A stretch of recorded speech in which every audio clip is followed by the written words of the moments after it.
Hello and welcome back to the channel. I'm Tim, and today I'm continuing my playthrough of Silent War 2.0 with the IJN expansion. I'm playing campaign number 3, Turning the Tide. We're up to week 3 of April 1944. So let's get started.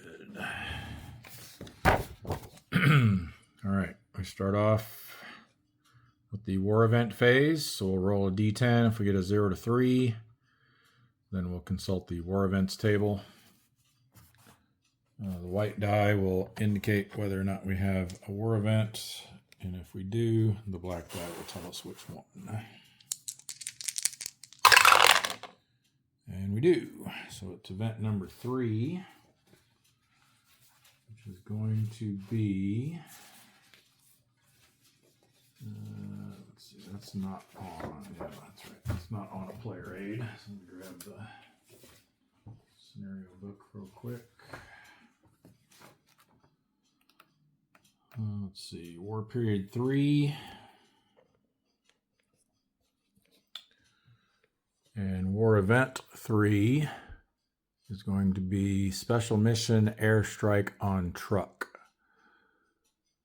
The player must deploy 10 submarines to truck. Only contacts with C2 and TF results are used. So let's mark that as a special mission zone right here. And so we've got to try to get 10 subs in there. Let's see if we have 10 that can make it. Looks like anyone from any of these areas here, and actually over here too, those are all returning, it looks like. So all of these subs are going to be able to respond to that. So it looks like there might be close to 10, if not at least 10 there. All right, so that'll be our war event for this turn. Next up is the torpedo improvement phase. Again, that's probably not going to be happening for the rest of this scenario. So let's go to the intelligence and weather event phase. So we'll roll on the ultra table. And I think that's just a single roll, if I remember correctly. Yep. All right, let's get down here on the dice tower. And we have a 3. And a 3 for War Period 3.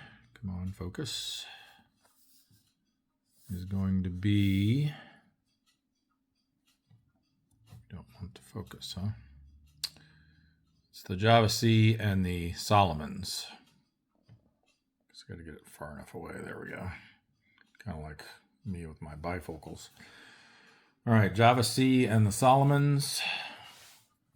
Let's see, Solomons over here probably aren't going to bother with that area. It's pretty lame during War Period 3. And what was the other one again? Java C. I think that one's not too shabby. So we may send some of those guys from South China Sea down there. We'll see.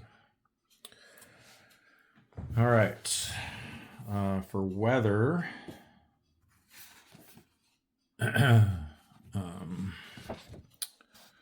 so we check for, don't do this to me again. We check for storm movement.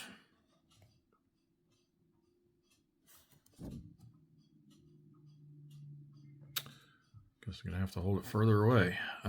New storm formation, and then apply immediate weather effects. Well, there's no storms out there, so we don't have any storm movement for our storm formation. Check on the weather tables here. And for the month of April, it's only on a 0 that we get a storm formation. And then if we do, we'll roll for initial placement here. So we'll just roll the 2 dice. The white, if the white's a 0, then we'll have a new storm that forms. It is not. So nothing to do for weather this turn. All right, on to the triple R segment. Just sworn this was focusing better earlier. There it goes. Not sure what I just did. All right, submarine reinforcement phase. That's only during week 1, so we don't have to worry about that. Ready submarines. So any that are pier side need to go to the, excuse me, ready for sea box. And then we'll roll for all to in the broom box to see where they go. All right, so let's get, now it's not going to, oh, there we go. I think I accidentally hit some kind of lock focus button on the screen there. So I got that turned off now. All right, so these guys are ready for C. That's it for there. And actually, I need to double check because I think I might have bumped when I was moving some things around. I wasn't sure if these guys were in the broom box or ship side, so I'm going to consult the previous video real quick and confirm that. So I'll be right back. Yeah, there were no subs ship side at the end of the triple R segment of the last turn, so those should have been in the broom box there. All right, so I think we're ready to start rolling for those. And I just realized as I was reviewing that footage that I inadvertently swapped the dice that I've been using. I've been using the black die for the initial roll and then the white die for the second roll. But since I said that's what it was going to be for that war event roll, we'll stick with that. But from here on out, we'll go back to my standard convention of white die for the initial roll, black die for the secondary roll if necessary. Or I got it wrong again. Black die for the initial roll, white die for the secondary roll if necessary. All right, so for these, we're just rolling a black die. So we're rolling against their readiness rating.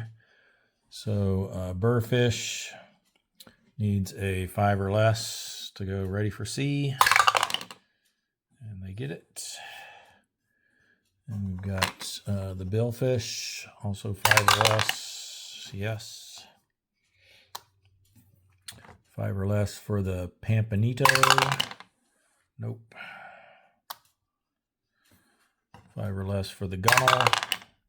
No.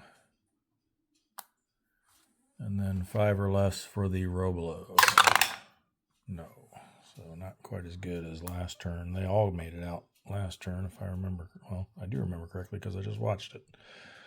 All right, and then we've got our ones at our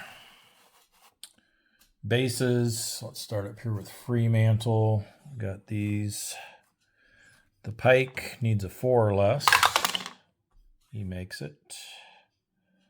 Put it there for ready for sea. Here if it's pier side. Porpoise, 4 or less. Yes. And then the Skipjack, 4. Yes. Yes. 0. Yeah, 0's a 0 in this game.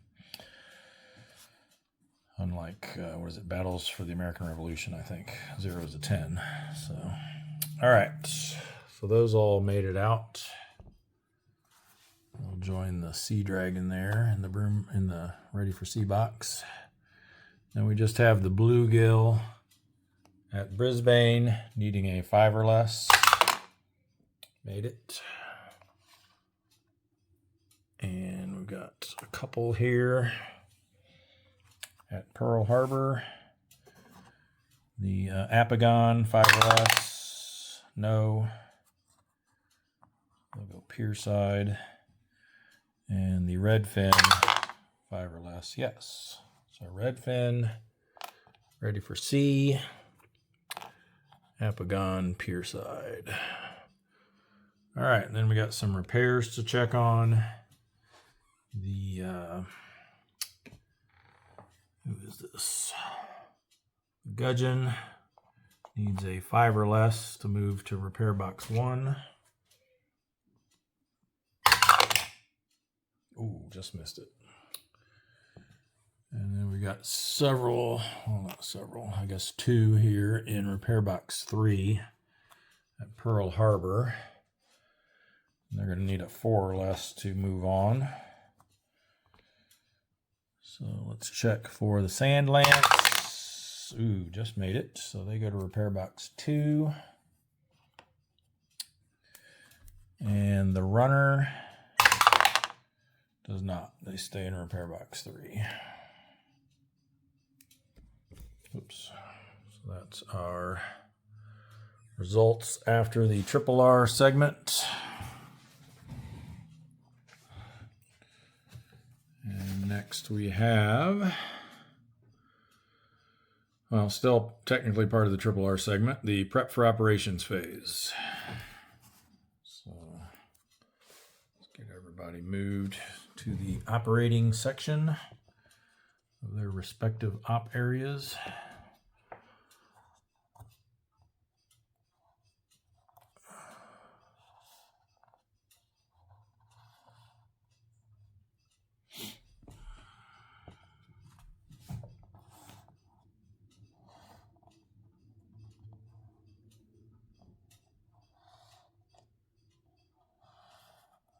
That one was a bit off camera. Okay, over here, these guys, oops, let's not bump that. And this one, I think that's everybody. Uh-oh. What's that one doing there out in the middle of the ocean? Who is this? Oh, was that one? Perch 2. I think I might have set that aside to check because I wasn't sure if they were, what their state was. All right, let me go confirm that real quick and we'll figure out where the Perch 2 is supposed to be. All right, yeah, the Perch 2 failed their endurance check last turn, and I had just initially I'd forgotten to put an RTB marker on them. That's why there was some confusion about what their state was, but they are indeed returning to base. All right, so I think we're ready to go to the operating segment. So we'll start by getting all of our RTB subs back home to get them out of the way. So let's see, we'll start down here, I guess, with, we've got these guys that must have tried to get into the Bushnell last turn and were unsuccessful, so they're going to have to come back to Fremantle.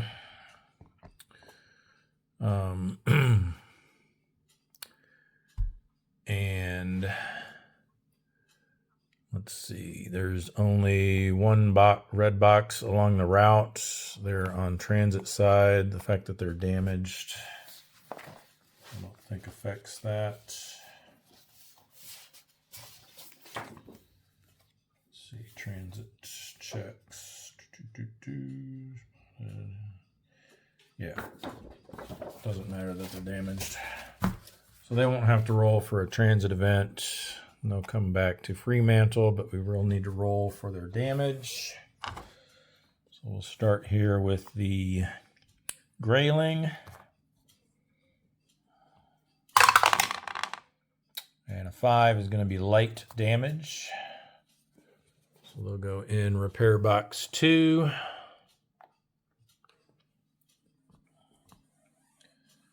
And then for, what we got here,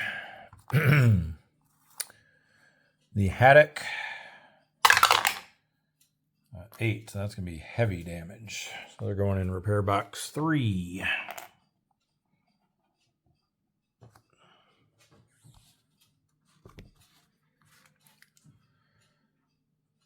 Okay, then we've got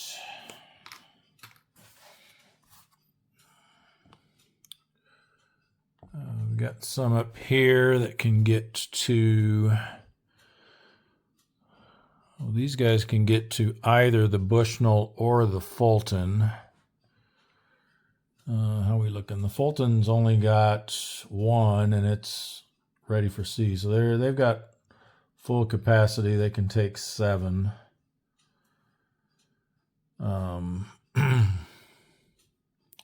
Remember, these counters were misprinted and these are off by 1.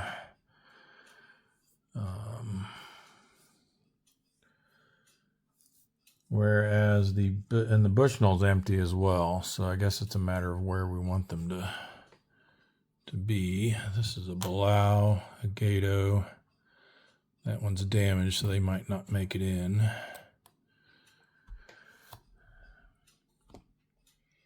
I guess let's save those for later until we see who all gets in here at the Fulton and the Sperry.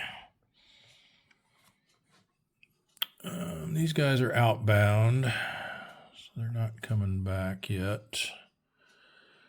We've got these guys tried to stop here last turn but couldn't, so they have to go back to Pearl. No transit event checks along that route, so we'll roll for their damage. First up is the Steelhead. Oh, another heavily damaged one.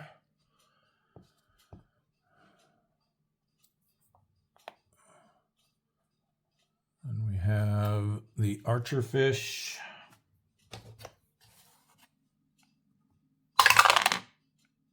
Also heavily damaged. This is bad. Gonna be out for a while. And then we've got the Below, the original. All right, they're only lightly damaged.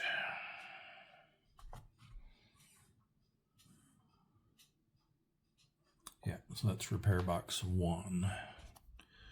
Did I mess that up before? I think I might have put, who was that? One of these up here. I think I might have put in repair box 2 for light damage instead of repair box 1. I need to double check that. Yeah, I did mess that up. They only had light damage, so they were supposed to go into repair box 1. That was the Grayling. All right, so we caught that mistake, fortunately. Now, let's see who can come into these tenders. So we have, we got the ones up here in the Sea of Japan that can only make it back to the Sperry. But we don't want to do that yet because we've got 5 subs here right now.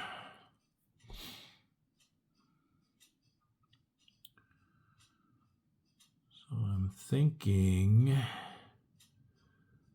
we'll probably want to get that wolf pack out of there first. I don't think we want to send them up into the Sea of Japan with all those subs already there. So we're going to just send them over to the Empire Pacific. There's only 1 red box along the route. Actually, they get an extra -1, so even if there were 2, they wouldn't have to roll. And they will patrol here next turn.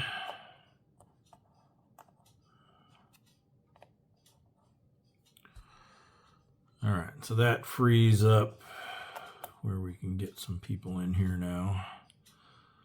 So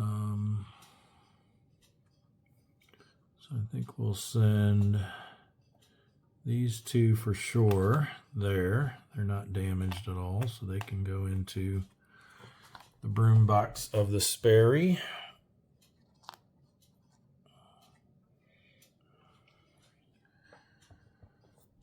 And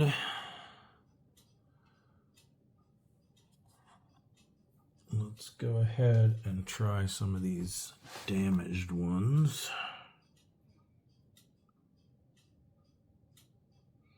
Actually, it's just...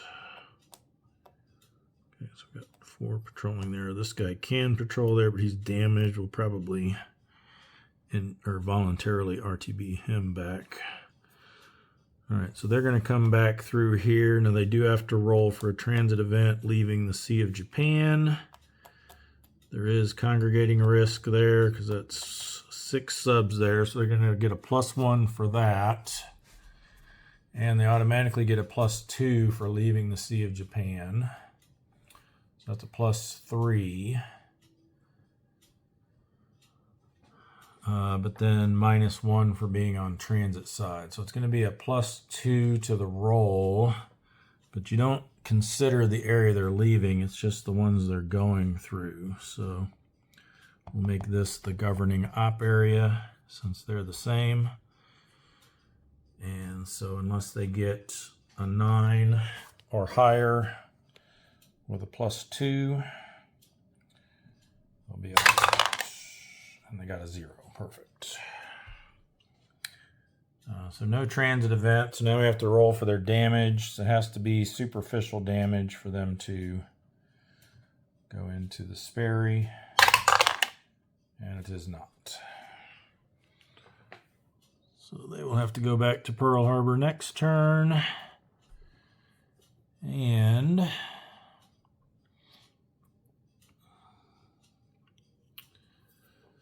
we want to get these guys out of here before we patrol there, so these guys don't have congregating risk.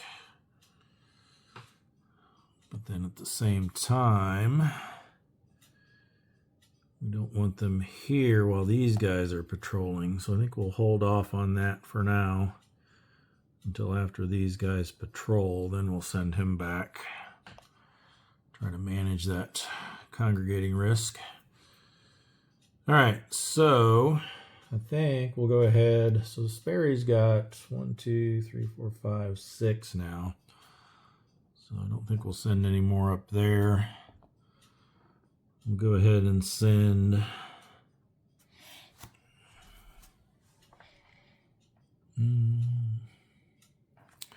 let's send them to the Fulton here. Sorry, that was a bit off camera, but they'll go to the broom box of the Fulton. That was the Gabilan.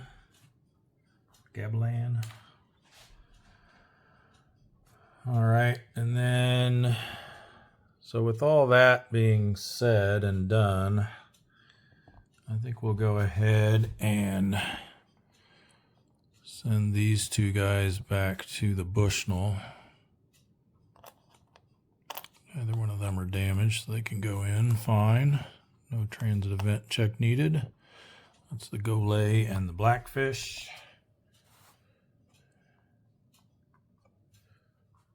And then the Rock will attempt to go into the Bushnell. See what their damage level is. Nope. Sail on.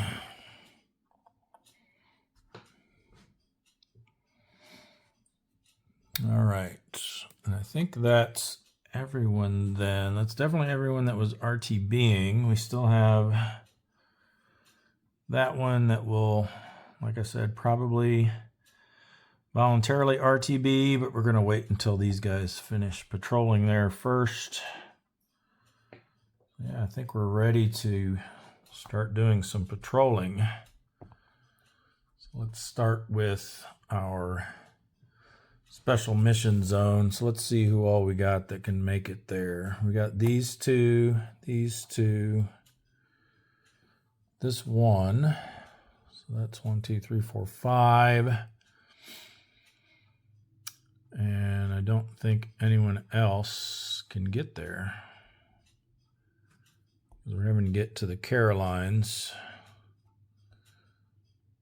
There's nobody left in the Marshall Islands, no one in the Solomons. So yeah, the only ones that are within 1 are going to be these 3 op areas. So we're only going to be able to send 5. But let's go ahead and start with I guess we'll start over here with the whale who's spotted.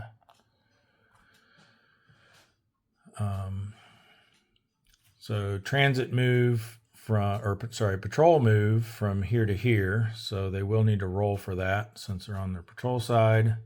Spotted has no effect. I think that's only during war periods. Yeah, war periods 1 and 2. You have to worry about that.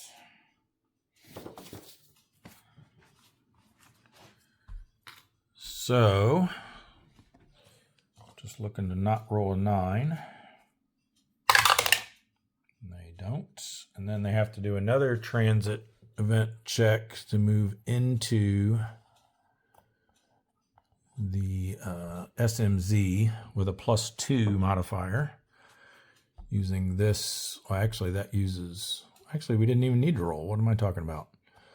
Because they left here, but you don't consider their activity chart, and there's no red boxes in the Carolines, so they didn't even have to roll for a transit event. And they won't for entering either. So none of these are going to require transit event checks. So that should speed this along a little bit. All right, so we're doing a search and contact roll now. Again, the black die will be the roll on the activity chart, and then the white die, if it's needed, will be for to determine the actual convoy type. All right, here we go. So we got a 5-1, and a 5 is going to be sparse, right? Yep, green is sparse, but a 1 on the this is called the contact table. A 1 is only a C1 result, and remember the war event required it to be C2 or TF. So that's basically treated as a no contact. And then because we're in an SMZ, they immediately RTB.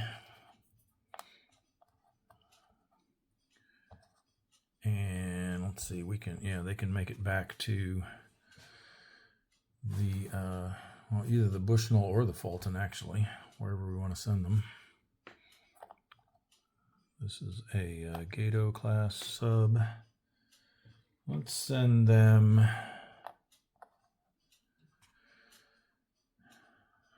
We've only got 2 at the Bushnell and 2 at the, well, there's only going to be 1 at the Fulton, actually. Let's send them to the Bushnell. They will go.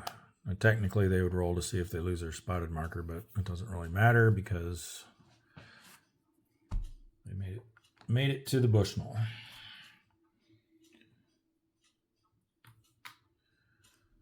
All right, next up, let's do the Shad.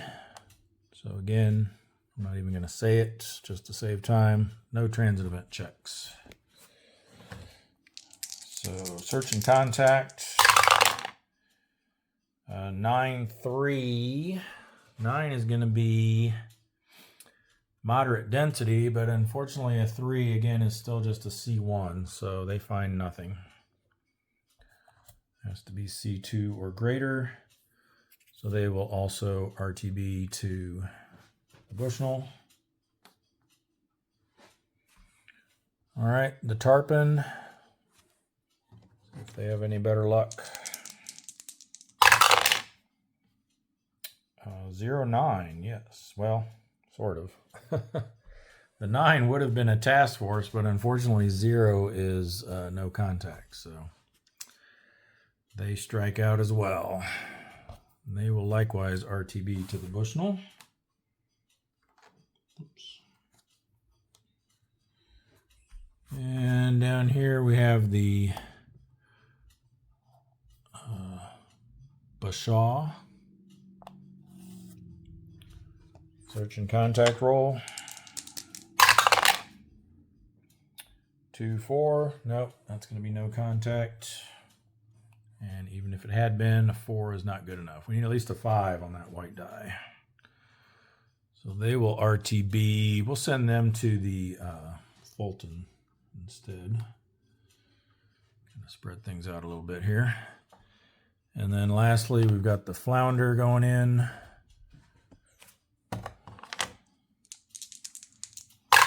Search and contact roll. Hey, that might be something. Oh, we just missed it. 4 is still a no contact.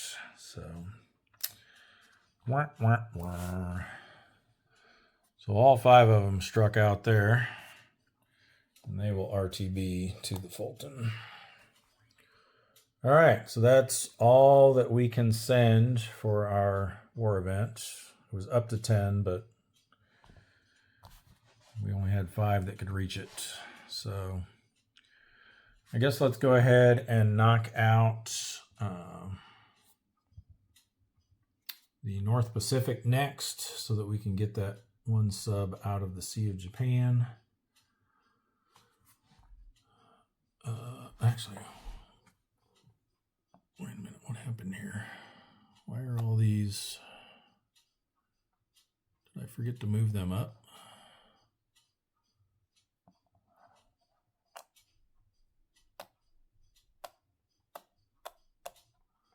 Why are all those in the done section?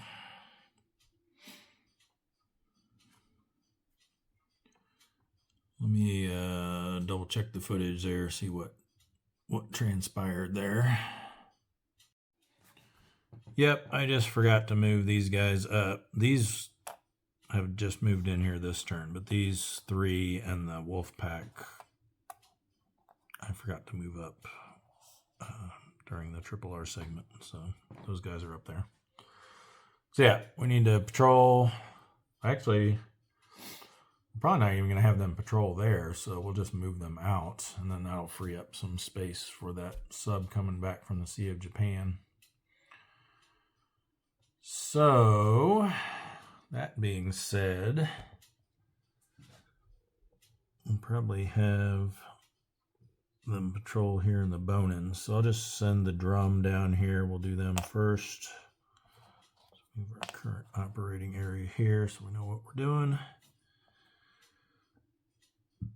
So the drum patrol moves in, so he'll need to roll for a transit event check. Anything but a 9 is safe, so he's good. Search and contact. 2-6 is going to be a whole lot of nothing.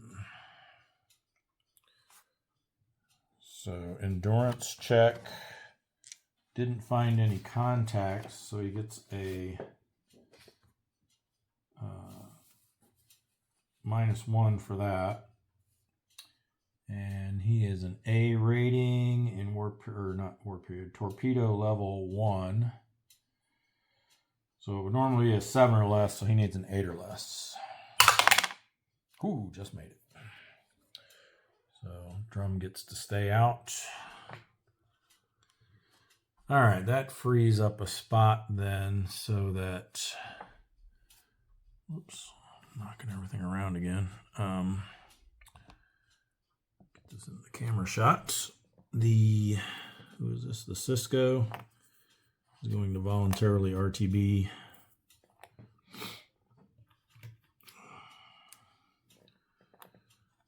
And they're going to go to here.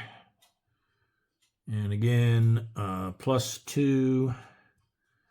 Well, +1 for the congregating risks because he's leaving an area with 5 subs. +2 for leaving the Sea of Japan. -1 for being on transit side. So it's going to be a +2 to the roll. Only 1 red box, so modified 9. What we want to avoid, and that is a 9, unfortunately. So rolling on the transit event table, 9-0. I don't like that 9, but the 0 makes it okay. 9 is here for war period 3, but the 0, no events. Anything other than that 0 would have had something. All right, and then roll for their damage to see if they can get into the sperry, and they cannot.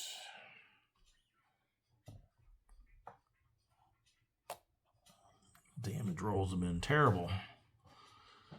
Didn't have a single superficial roll this whole turn.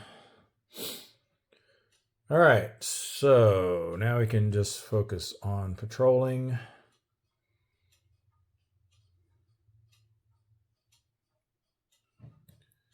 Where do we want to continue at here? I guess we'll go with the Yellow Sea next. See what the Capelin can do up here. Remember that's shallow. I think that affects some things. All right, so search and contact for the Capelin. 7-1. Right, there we go. Starting to read them backwards again. I don't know what's wrong with me today. So 7 is going to be a moderate density. 1 is obviously a small convoy. So moderate density, small convoy. In war period 3, it's going to be 3, 2, 1. All right, here's what we've got for the Capelin. A couple of no solutions. Too fast and too far. All right, well, I think we'll just settle for column A over here. See what we can find. We'll go standard posture, I guess, initially. Flipping over all 3 no matter what. Got a 2-ton or 2,000-ton merchant, 1,000-ton merchant, and a combat event. Tonnage doubled would be nice. Let's find that chart. Here we go. Rolling for the combat event. And it's a 3. Uh-oh. Japanese patrol bomber spots submarine. The submarine is spotted and attacked by a Japanese patrol bomber. If able, attempt a crash dive. I don't think we can in shallow water. I'll double check that. If unsuccessful, roll immediately on the event aircraft line of the counterattack table and apply the results. Proceed to the endurance check. Well, that's great. We're going to have a couple of easy targets. All right. That was in cut B. Let me just confirm that real quick. I'm pretty sure shallow prevents crash dives. Yep, no crash dive. -1 to defense value. +1 to transit event rolls until radar is available. All right, so we're rolling on the event aircraft row here. Let's see what happens. And there is a possibility it might need a second roll, so we'll roll that now. A 6 is going to be spotted. So we've been spotted. Go to our endurance check, which for an A rating with torpedo level of 1 is a 7. So 7 or less we're looking for. And we got it. And then we'll roll to see if we lose our spotted marker. On a 6 or less. Yes, we do. Perfect. Well, not perfect, but better than not. All right, so to the done section there. I think we'll send, what do we got here? Let's send our Below up there and then 2 of these Gatos. So we'll send the Batfish in. So they're going to have a +1 to transit event check. So it looks like an 8 or a 9 will potentially cause issues. Nope. And then search and contact 0-8. So it's going to be a whole lot of nothing. Endurance check with a +1.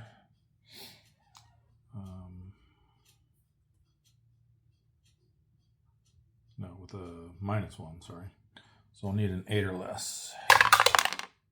Got it. So they will try again next week. Then we'll send the kingfish in. Again, +1 for this transit event check. Ooh, got it.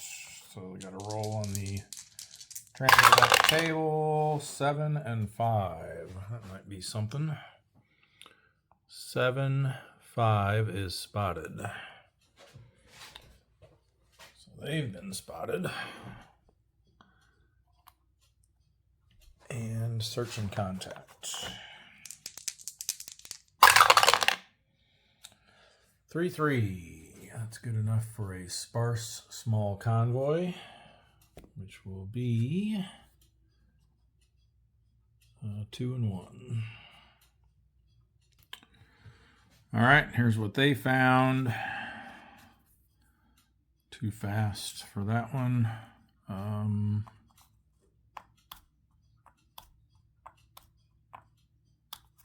I don't know. I guess column B.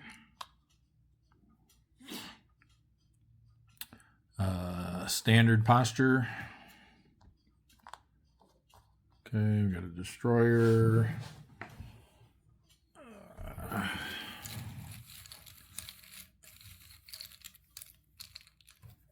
Which is the Sagiri.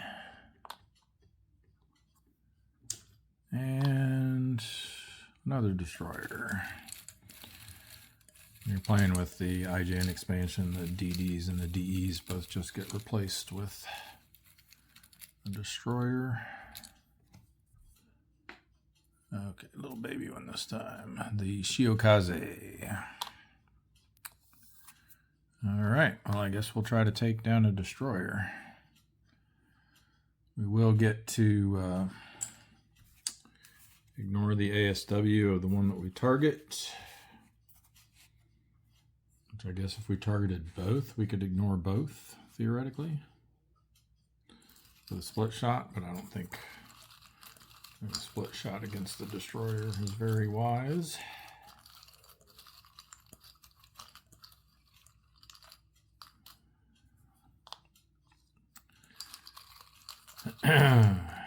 Alrighty, see what we get.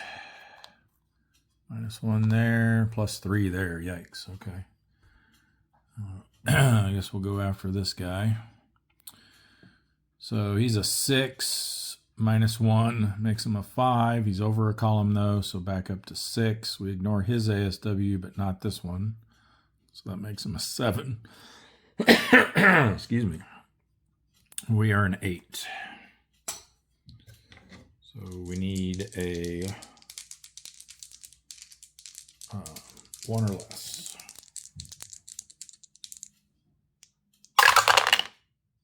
Nope. All right. Then for the counterattack, I believe we still ignore the ASW of the one we targeted. There's actually a discussion going on BGG right now regarding this rule. Let me just confirm exactly what it says, but I'm pretty sure that was what Brian was saying.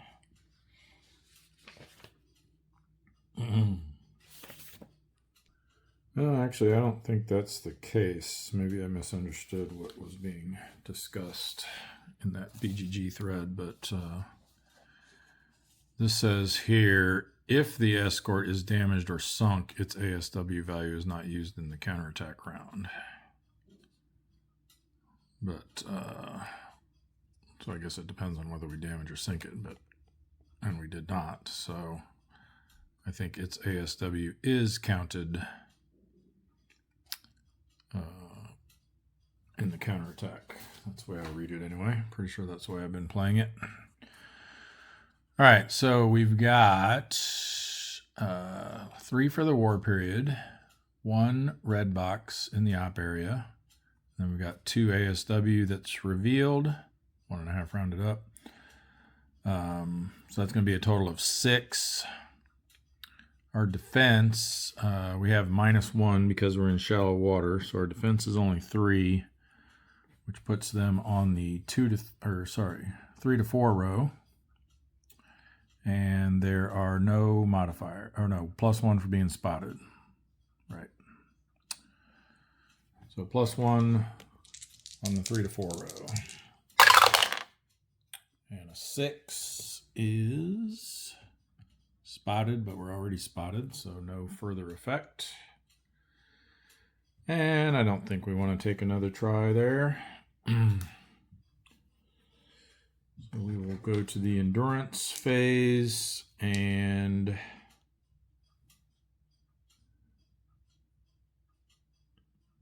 why did I just put my spotted marker back? Not sure why I did that. So endurance check, no modifiers this time, so just need a 7 or less. Nope. And see if they lose their spotted marker. They do. All right, so not spotted, but RTB.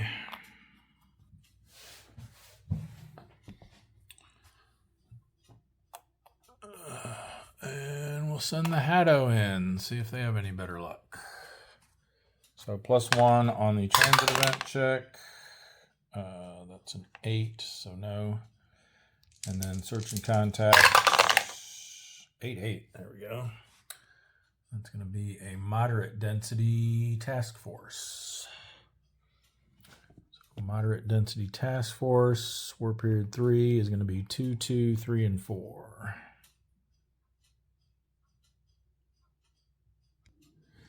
Wow, I'm pulling a lot of these no solution markers today. Whoops. That one zigged away. And this one is too close. All right, well, we're going to set up in column D. And we're going to go cautious posture. So revealing 3. Let's start at the top, I guess. Ooh, Battleship Musashi.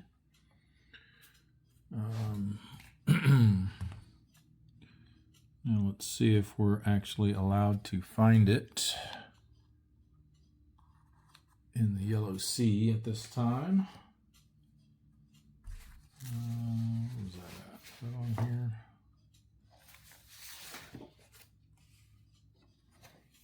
Yeah. So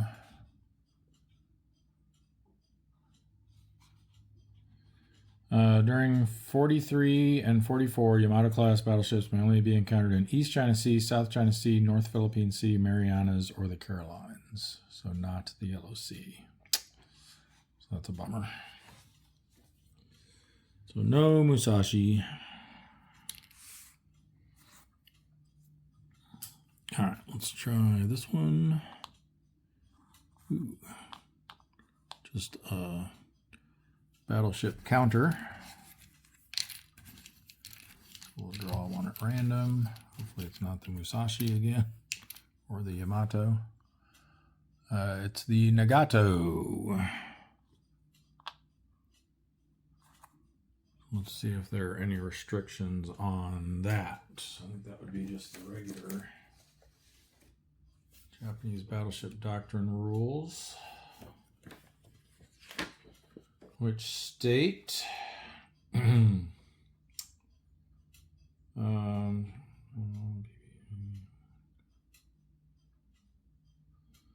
all other than Congo, and Yamato, which are the small ones and the big ones, may only appear in the Empire, Pacific, Sea of Japan, and East China Sea. And then in War Period 3, they may also appear in the North Philippine Sea. So and those are all the ones denoted with the little battleship symbol on the map. So nope. Basically no battleships allowed in the Yellow Sea, it looks like. So that's another bust for us. And see what this is. Another battleship, which is going to be, I guess if it's a, what was that, a 32T? Actually, what was that one I just pulled? Is it a 32? I think I misread that. That was the Nagato, right? No, that was a 40. Okay. So I guess if it's a 32T, which it doesn't look like we have any left, actually. Just confirm that again. Other than the Congo class BB-32T and the Yamato BB-68T may only appear in the Empire Pacific. Okay. Combat takes place in an area other than the above. Any battleships other than those two classes are put back. Okay, yeah. So if we could pull a 32T, we'd be fine, but there are none left. So looks like that's another strikeout. So we basically have nothing to shoot at because that was our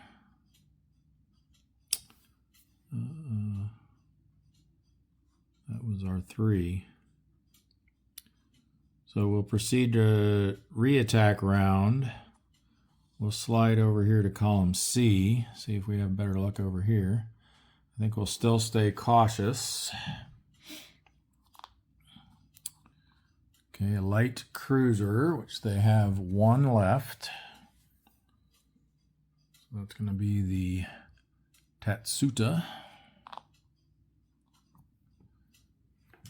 And a 1,000-ton merchant. And then let's go for this one. Another 1,000-ton merchant. All right. Finally, something to shoot at. That's not a destroyer.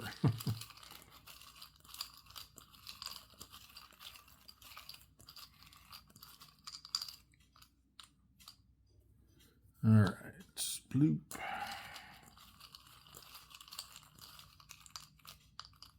And bloop. We still put out 4 of these, even though we're in cautious posture. So we'll put one over here. I don't think we'll be targeting that. All right, -2 there. That's pretty good. 0 on that one. Would have hoped for a better one there. +1 and -1 over there. All right, so this is probably going to be our best shot, but I definitely want to try to take a shot at that one too. So let's see what we've got if we shoot at them individually. This is a re-attack round, so we get an additional -1. So this is actually -3. So it's 1, but +1 for being over a column, but then -1 for that. We're an 8. So that's a guaranteed hit. It's a 9. We'll go ahead and mark it so that we can subtract from it as we need to for splitting the shot. So a 9 or less to hit that one. This one is 1. This becomes a 0. So he's a 1. We're an 8. So we need a 7 or less on that one. Run out of dice here. And then I need to get some, I think I mentioned this before, I need to get some 10-siders for this. This one's going to be 4 -1 makes him a 3. We're an 8. So that would be a 5. I think we're definitely splitting these two, so we don't need to worry about this one. So we got a 5 to hit there and a 9 to hit there. So if we send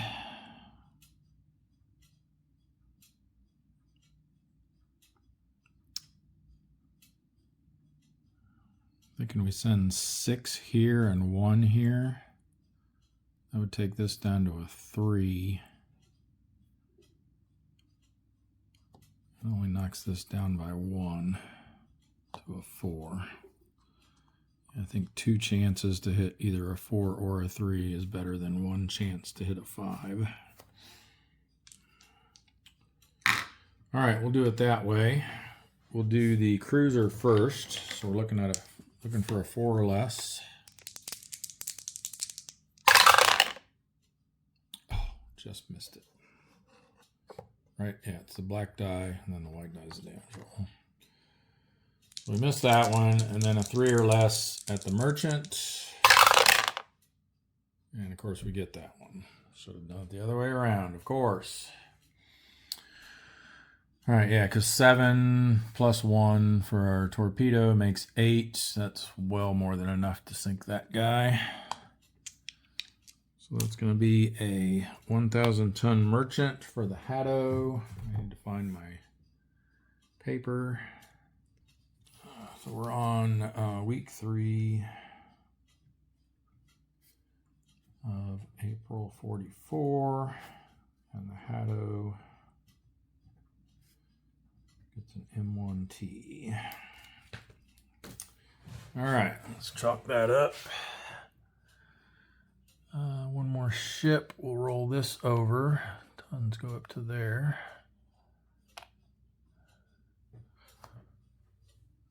And this goes back to the cup.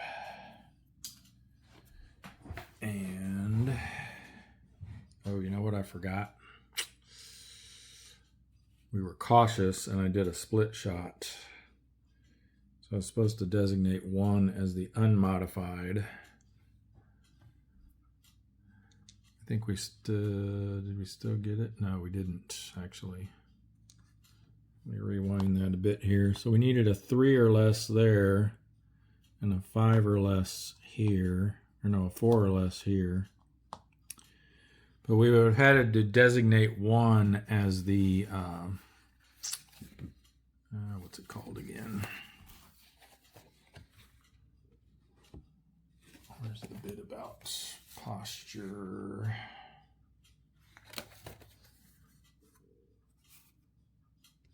Yeah, you have to designate 1 as the unmodified TDC, which we would have done this one because we wanted to have the best chance of hitting this, which means the other TDCs get a +1. So this was actually needing a 2 to hit, and we missed that one by 1 as well. So we really should have done it in the other order. The Haddo actually comes away empty-handed. Apologies for that mistake. So this goes back, this goes back, this goes back up there. All right, because I was just thinking for the endurance check, I was like, well, we didn't go aggressive, but then I was like, oh, wait, we were cautious. So yeah. Almost a blunder there. All right, so endurance check, no modifiers, so we need a 7 or less. Missed that by 1 too. Also, I should say, let's not forget the RTB marker. All right, well, that's 4 subs in there now, so I think that's all we'll do there. Why don't we go to the East China Sea next? We'll have the flasher patrol there. This is also shallow.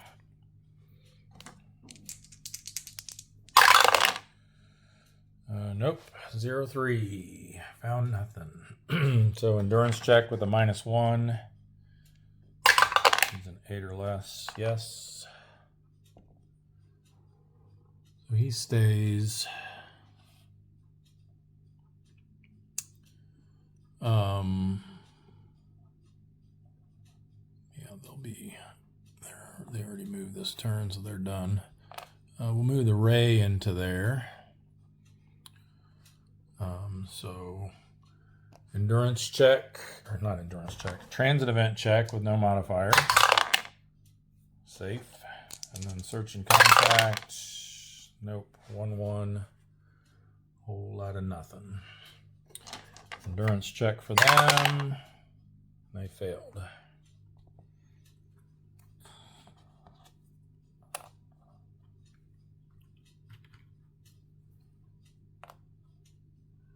Alrighty. Looks like this is shaping up to be a very poor week. I guess let's try the Sea of Japan next. With the Pakuda, search and contact. 4-1. It's going to be a low density small convoy, which is 2-2-1. And here we go with the no solution markers again. Too fast. And zigged away. I think there's only one in that cup A, and I seem to always manage to find it. All right.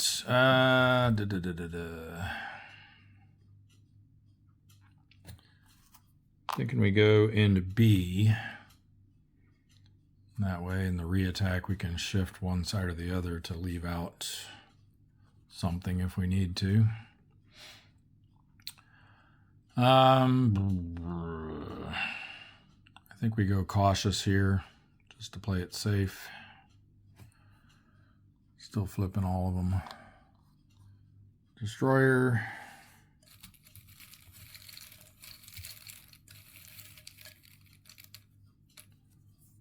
This one is the Urakaze. That's probably one we'll want to get away from if we can.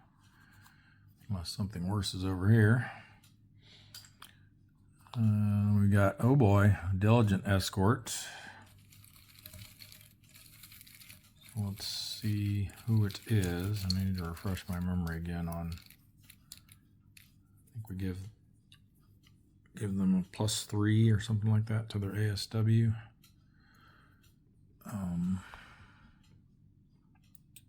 We'll set it next to it like that. And that would be in the IJN book.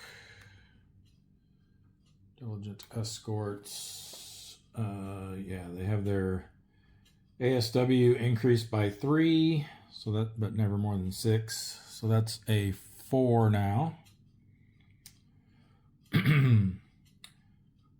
But because we're cautious, we get to potentially undiligent them. No, that's not a word, but basically strip them of their diligent status. Again, a little bit rusty here, just getting back into it. I thought I could have sworn this was on one of these player aids. Just cautious and aggressive. Oh yeah, there it is. I'm blind. Looked right at it before and didn't see it. All right, so for cautious with a Diligent Escort, we roll a die. If it's greater than their ASW value, so in this case 4, it's treated as a normal DD, and it has 1 subtracted from it, so it would knock it down to a 3. So let's see if we can manage to roll higher than a 4.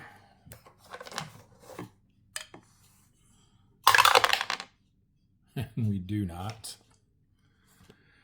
All right, so they're going to get their special attack, but I am remembering this time that I get to attempt a crash dive before that.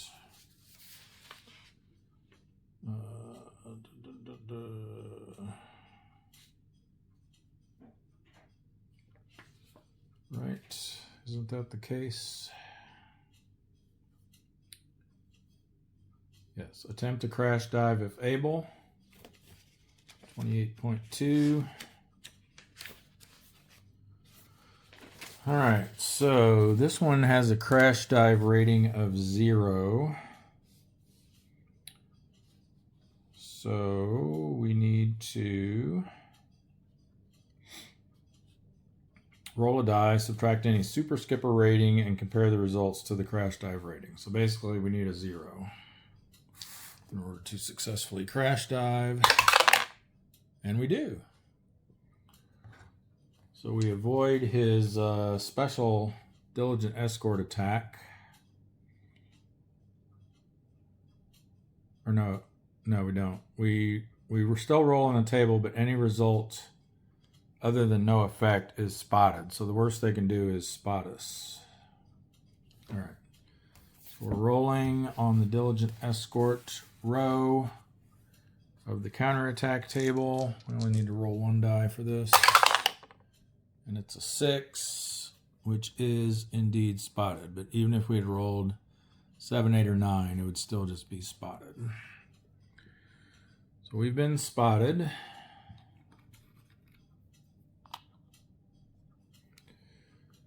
But we still continue revealing, and there's our target. A measly 1,000-ton merchant. All right. I think if we had been damaged by that diligent escort counterattack, then we could choose to skip straight to the endurance check. But in this case, since we've revealed, I think since we've chosen to reveal ships, we've committed to attacking something. So unless we get an impossible, like don't have a possible shot at all, then we still have to try to attack something.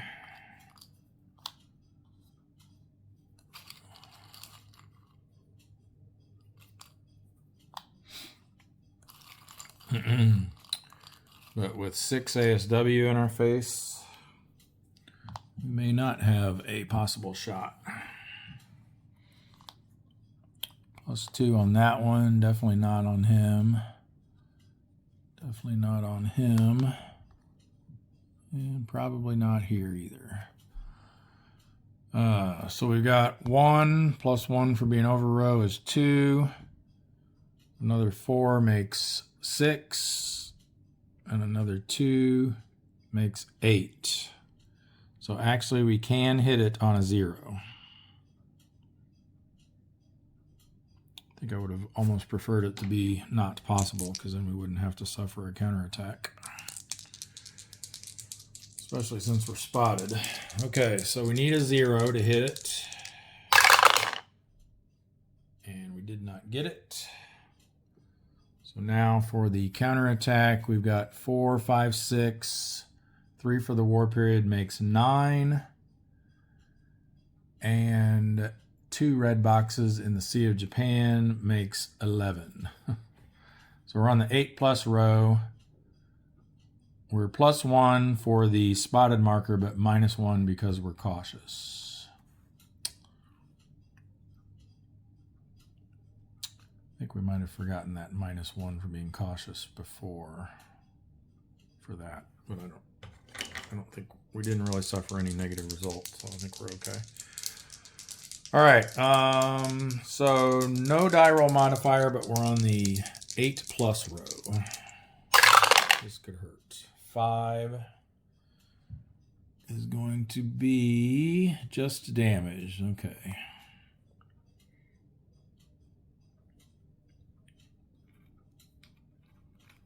So we're spotted and we're damaged. And we're definitely not sticking around. For our endurance check, we get a +1 because we're damaged, so we need a 6 or less. And we pass it, but... And then do we lose our spotted marker? We do. So we get to stay, but we're damaged, so we'll probably voluntarily RTB next round. All right, that's going to bring us to the Rasher. 09. Ooh, that might be a loner. So we got a 0, which is nothing. But then the second roll is in a red box column. So I believe that equals loner. Let's see. When rolling for contacts, if there are red boxes and the die roll result is a white box, then you roll again, and the second die, if the second die result is a red box, then you've encountered a loner. So we have indeed. So let me clear all this off. These go back to here. This goes back to cup B, cup C. And then we're drawing a single ship from cup C.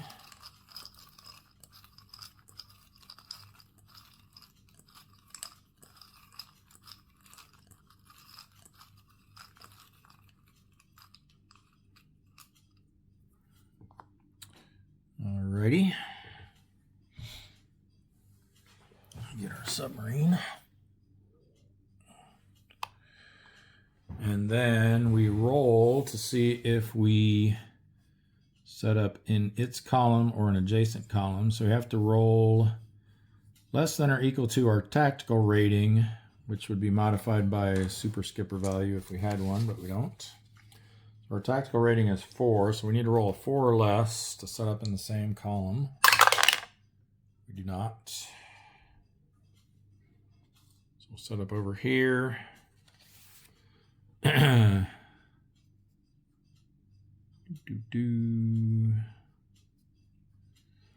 right, then we reveal the target unit. Of course, it's a destroyer.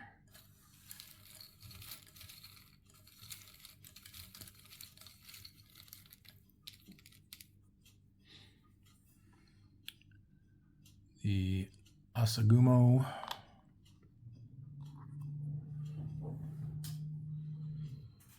All right, and then we proceed to the combat procedure. Resolve combat normally, except we can voluntarily invoke surface gunnery with a +1 DRM unless it's a warship, so we can't do that. Or if it's a tropical storm and certain die roll is rolled. And you have to be in the same column to use surface gunnery. All right, so we're just doing a normal attack here.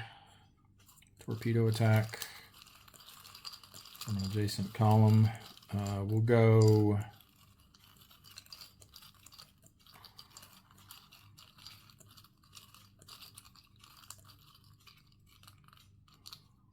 cautious for the posture, just so we get that modifier on the counterattack. Oh, +2 TDC. Now we do get to ignore his ASW in the first round. Maybe we should have gone aggressive if we could have at least damaged him. We wouldn't have had to worry about a counterattack. But yeah, I think we don't even have a shot because he's 6 over a column makes him 7. +2 makes it 9. We're only an 8. So we have no possible shot, which means there's no counterattack, and I think we'll just let him go.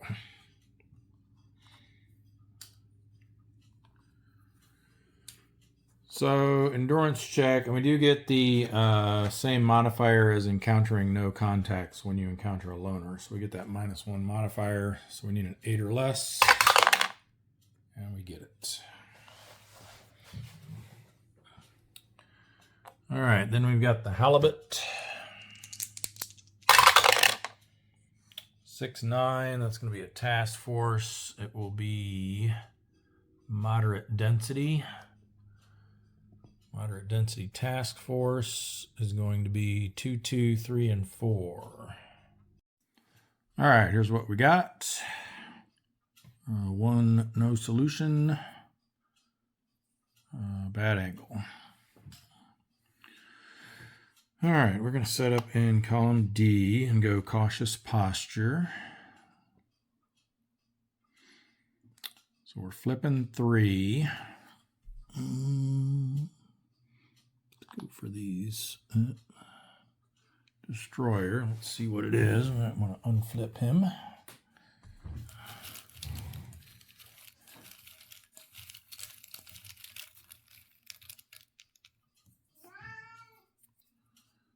And it's the Hatsuharu 6'2".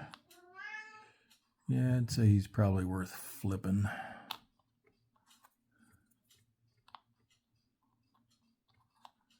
Let's go for this other Rising Sun. Hopefully we get some kind of... All right, a cruiser. Which I don't think there's any left. We have that one light cruiser, but I don't think you can replace a CA with a CL. Just confirm that real quick. Yeah, CAs only come from the CA pile, which is currently depleted. So it just goes back to the cup. No replacement revealed or drawn. So we've only flipped one so far, so we got to flip two more. I guess let's see what these two are. Okay, an AP. Now these, actually we do have one auxiliary left, but I think it's the Michael, yeah, which we can only encounter as a loner. But with the auxiliaries, they're a little bit different. Once the pile runs out, you just leave them in place. So that'll be nice. 7,000 ton ship there, and another destroyer. Yeah. So if this is a small one.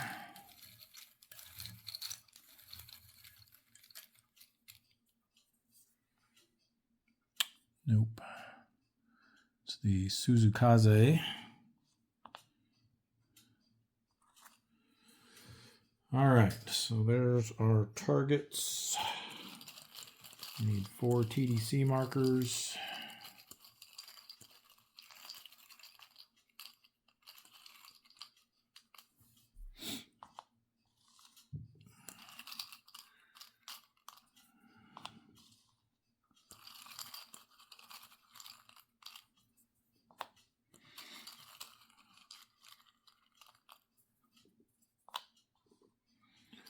Alrighty, what do we got here? Oh, -3 over there. Don't want those on those. I want it on this one. Oh, -2, okay. Can live with that, I think. Alright, so we're going to target this one exclusively, so that'll be our unmodified TDC. 3 -2 makes him a 1. He's got 2 from the destroyer, so he's a 3. We're an 8. So we need a 5 or less.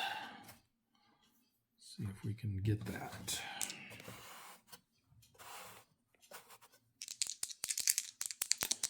Five or less. Hey, there we go. I don't think that 2 is going to do much, though.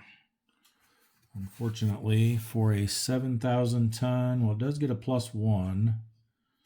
So that 2 becomes a 3. It's damaged.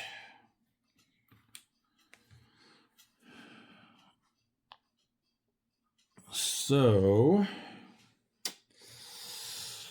we got to hope we don't reveal a bunch more ASW here in the re-attack round. But first we got to deal with a counterattack. So we've got 2, 3 for the war period makes 5. Another 2 for the red boxes in that op area is 7. Our defense is 4. So it's going to be on the 3 to 4 row, -1 because we're cautious. So 3 to 4 row with a -1. That's a big nothing. All right. I think we stay where we are. We stay cautious. So now we're going to have to reveal the rest of these. We know that's a destroyer. I'm hoping these two are not. Especially not a diligent escort. So he's flipped. That goes back to cup D. Here, okay, cruiser, which they don't have any left, so that just goes back to the cup. And another destroyer. Be a 1 or a half, please.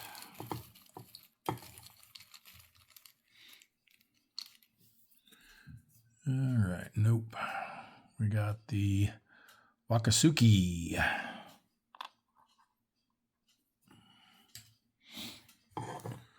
All right, but we do at least get the -1 to the TDCs now for reattack.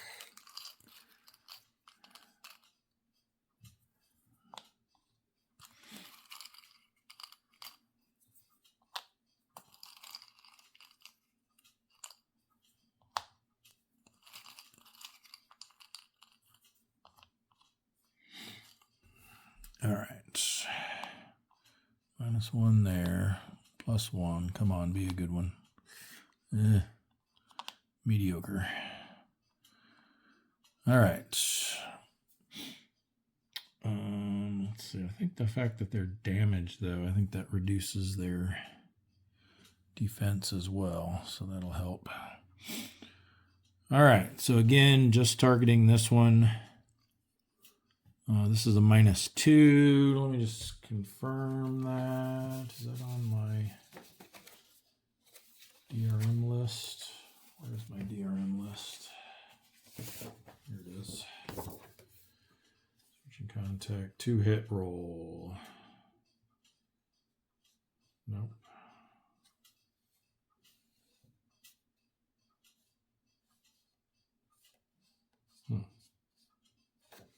Maybe it's on the...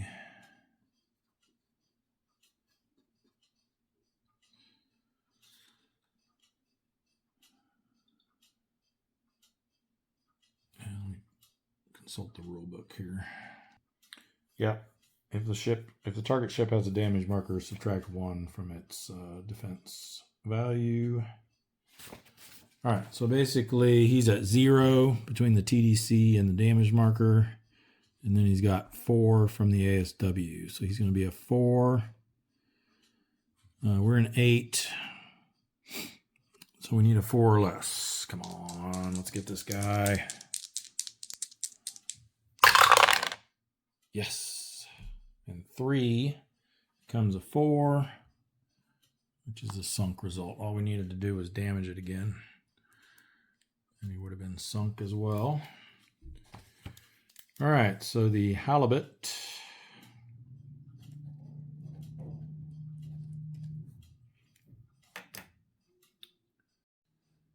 has sunk an AP-7T. That's our first kill of the turn. Thought we had one earlier, but then I realized I messed up. All right, so that's going to be 7,000 tons, and another ship rolls this around.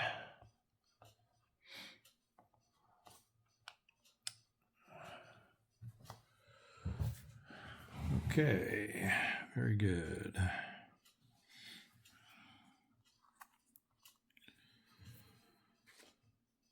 We'll clear all that up later. So for his endurance, oh no, wait, counterattack first. Don't forget the counterattack. 4 plus 3 makes 7, plus another 2 is 9. We have 4 defense, so he's going to be on the 5 to 6 row this time. We still have the -1 for being cautious, but now we have a +1 for the reattack round. So it's going to be a straight roll on the 5 to 6 row. All right, nothing. Okay, so that goes back to the cut because we sank him. We'll clear the rest of that out later. I already said that. All right, endurance check. We did not go aggressive at all. We're not damaged. So basically a straight roll. Need a 7 or less. Hey, there we go. Definitely don't want to have to leave the Sea of Japan. I want to stay up there as long as possible. All right, next is the Parch, or the Parch. Not sure the correct pronunciation there.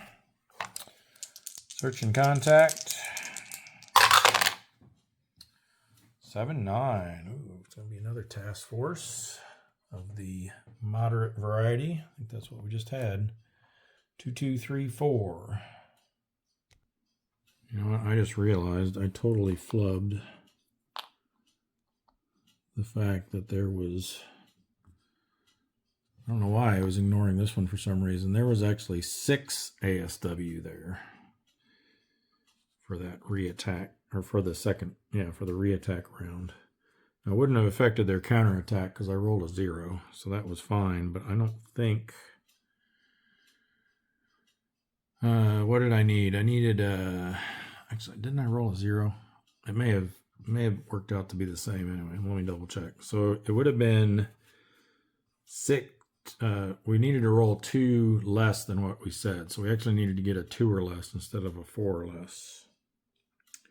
Let me confirm that. I think we actually rolled a 0, so I think we're good. Yep, it's all good. We needed a 2 or less, but we rolled a 0, so it was still a hit. And like I said, on the counterattack, we also rolled a 0, which would have been nothing, even though they were really on the 8+ row, not the, or no, was it the 5 to 6? I think they would have been on the 7 row. Either way, a 0 is nothing. All right, so let me get this set up. I just realized that as I was starting to take these off, I was like, why did I ignore this guy? So let me get this set up then for the parse. And once again, we get another no solution. Bad angle.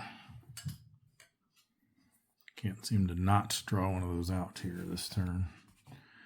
All right, let's do the same thing. Column D, cautious posture. See if we can find a big boy. Ooh, a carrier, but they don't have any. So again, back to the cup. Cruiser, they don't have any. Back to the cup. And lastly, of course, diligent escort.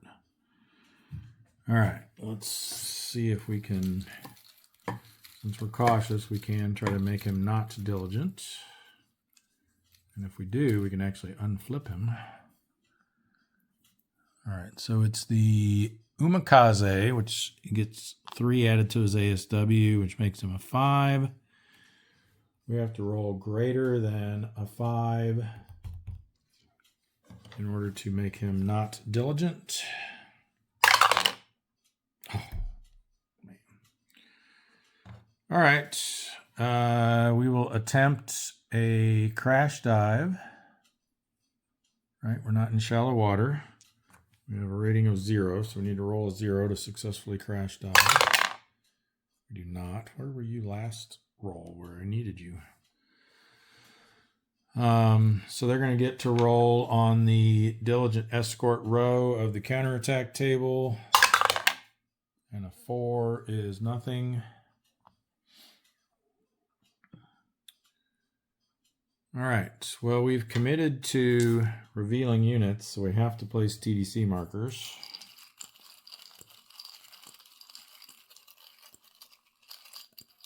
An exception would be if that diligent escort had damaged us, then we could choose to abort.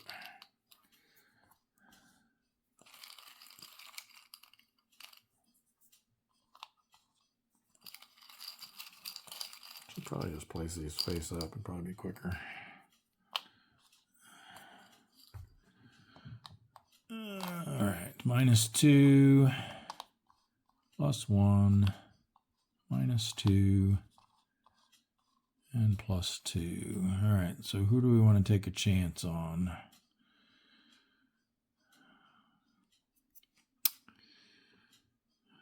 We'll assume they have a defensive 1 to determine if a shot's even possible. So this guy would be 1.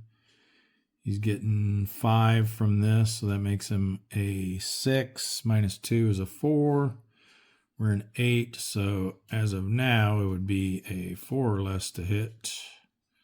It's definitely going to be better than trying that one, so I guess we'll do this. Hope it's another one of those auxiliaries or something. All right, so we're sending all 8 of our torpedo strength on this target. Let's see what it actually is. And it's a destroyer, of course. So it's probably going to end up being not possible. But in this situation, we still have to follow through, get an automatic miss, and we will be subject to counterattack. All right, so let's see. What is he really? 6 comes down to a 4 plus another 5 makes him a 9. Yep, it's an impossible shot. But we still suffer the counterattack. So 5, 6, 7, 8, 9, 10, 11, 12, minus 5. At least this guy has one more defense for being a Balau. So that's going to be on the 7 row. We're cautious, so a minus 1 to the die roll.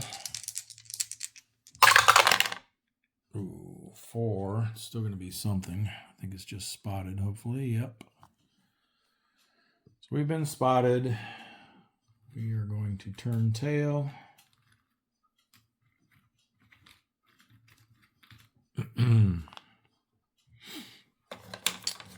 So endurance check, we'll need a 7 or less. Got it. And then do we lose our spotted marker? No, we do not.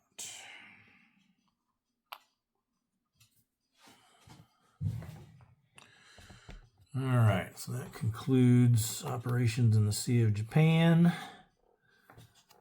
Why don't we go over to,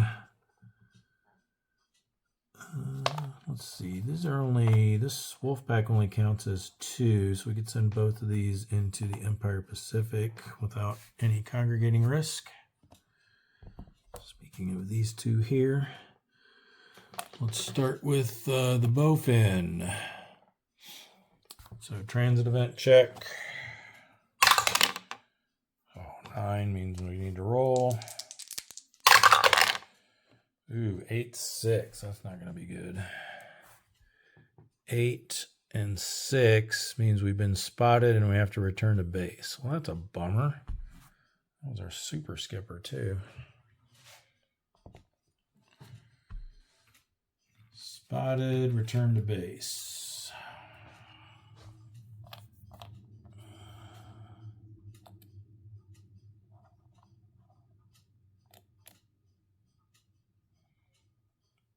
All right, let's send the tile fish in. Of course, all that I just did was off camera, sorry. Yeah, so the bowfin, spotted, return to base. I did flip him over, right? No, I did not. There we go. That would have been confusing. Return to base on the patrol side. Okay, so now the tile fish. Transit event check. Safe, search and contact. 4-9. It's going to be sparse task force. So 1-1-2-3. All right, look at that. We managed to not pull a no solution marker. All right. Tile fish is going to set up in column D. Go cautious. See if we can do a little bit better this time. We'll just do all 3 of the ones here. Hey, there's that 7,000 tonner again. Uh-oh. Aircraft. It's okay, it's only a half. And of course, a diligent escort.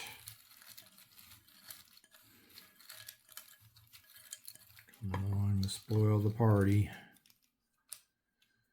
Please be a little one. No. It's the Umakaze. So they're a 5. We need to roll greater than a 5.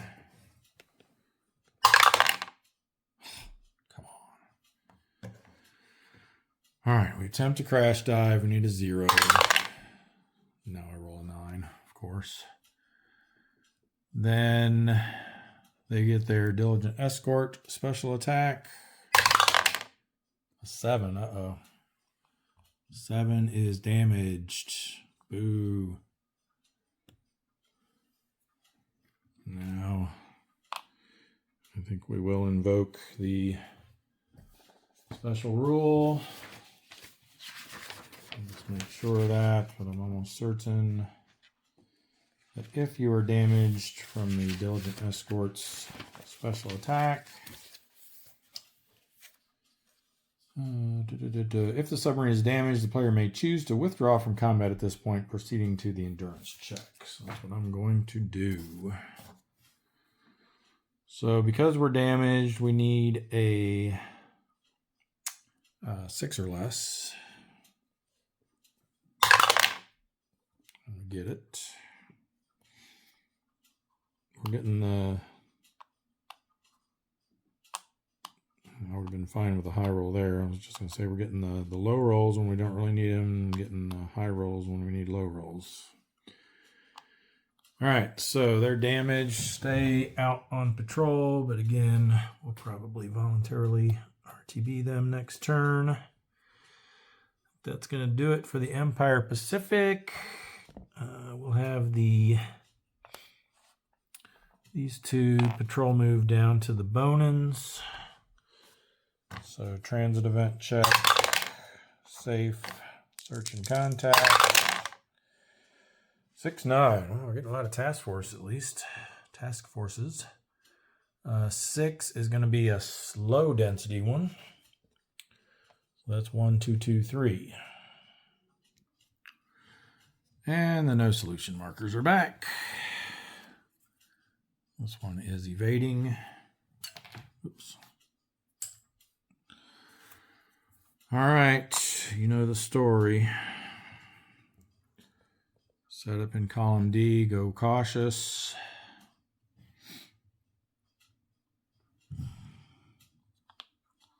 There we go.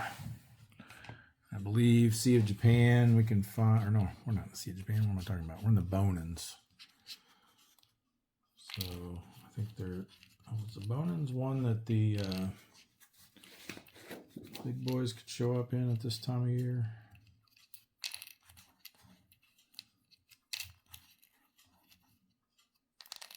No, in 42 they can show up in the Bonans, but not in 43 or 44. So I think we're going to be out of luck here no matter what we draw. It's the Yamashiro. So yeah, it can only show up where the because the only thing that's unrestricted, completely unrestricted, are the 32 Ts, and we don't have any of those left. So unfortunately, that's a nothing burger. All right, and this one is another one. All right, we'll go through the motions, but again, Fuso, no can do. So let's hope one of these is something good, and it's not. But we can unflip it at least. See what it is first. It is the Shikanami. I keep pulling these two, the heavy ones, heavy destroyers. We're going to unflip him and see what this is. And it's a cruiser, which they don't have any. So a whole lot of nothing there. I think we do still have to, unfortunately, we have to put a TDC marker here, and we have to assume it's 1 defense when determining if it's a possible shot, even though we know it's not. So it's only a -1. We'll send all 8 of our torpedo strength at it, reveal it again. It's really a 6. The being over column basically cancels the -1 out. So he's a 6, we're an 8. We need a 2 or less. Actually, we're targeting an escort. Yeah, because otherwise I would have had to add his 2 in. So since we're targeting an escort, we can ignore his ASW value. So yeah, he's only 6. Otherwise, it would have been 8. And we would have needed a 0. So 2 or less to hit this guy.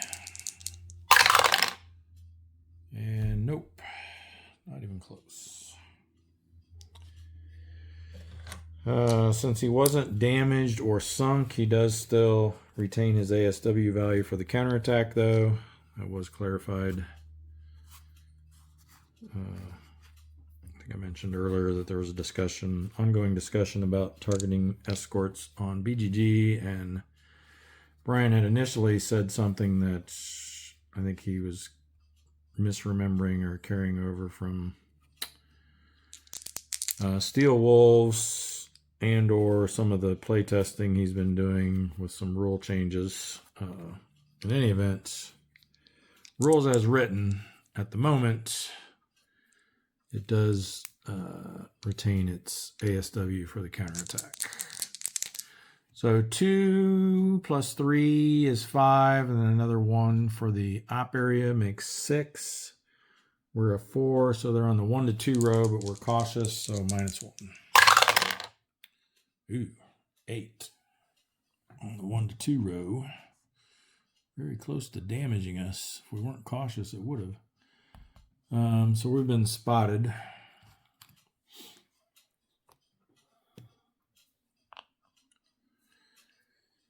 And we've seen enough. We will not reattack. So we need a 7 or less for our endurance check. If we fail that, do we lose our spotted marker? Yes. RTB for the albacore.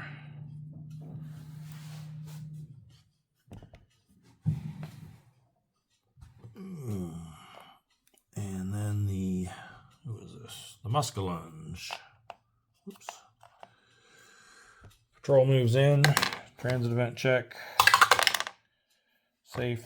Search and contact.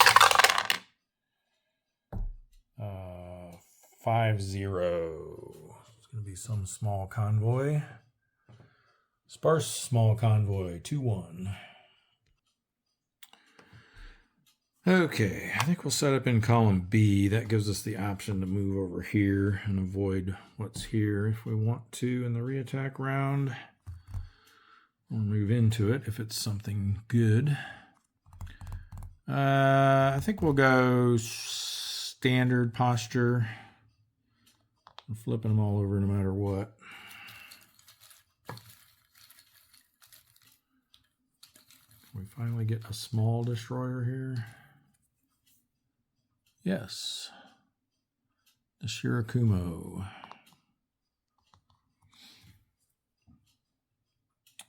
It's from B, and then these two. Oh, another one. Please be another 1 or half.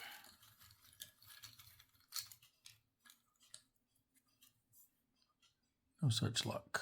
Ooh, it's 7 defense too. Hamikaze. Oops, not that one. This one. And a 3,000-ton merchant. Well, at least it's got some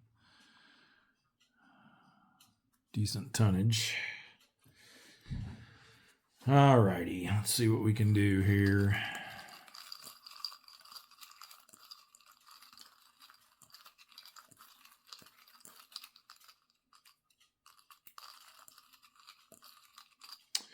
Well, you know what? I should check. I just happened to think regarding that targeting an escort. I think you might only be able to do that if it's in your same column.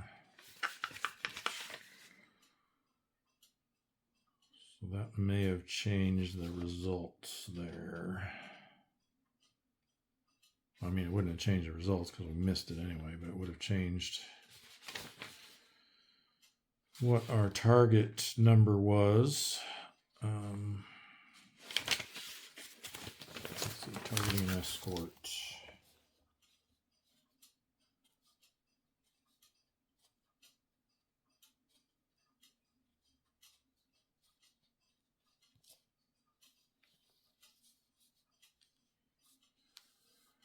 No, doesn't say anything about that. I think I might have been confusing with something that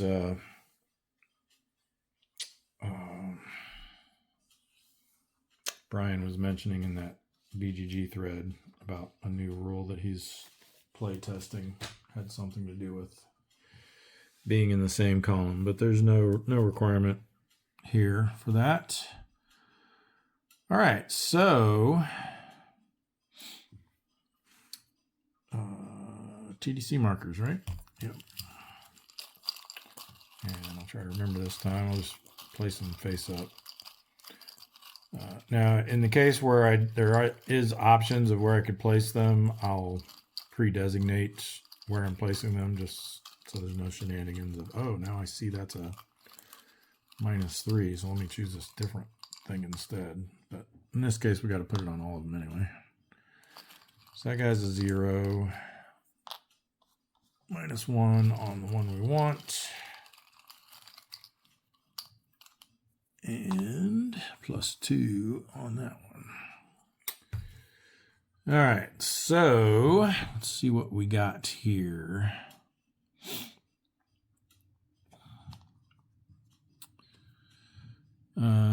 So he's a 1, -1, but then +1 for being over a row. So he's back to being a 1, and then there's 3 ASW. So what's a total of 4? We're an 8. We need a 4 or less. Hey, look at that. We got it. And the 5 becomes a 6, which definitely sinks it. The Muskalunge. Managed to get an M3T.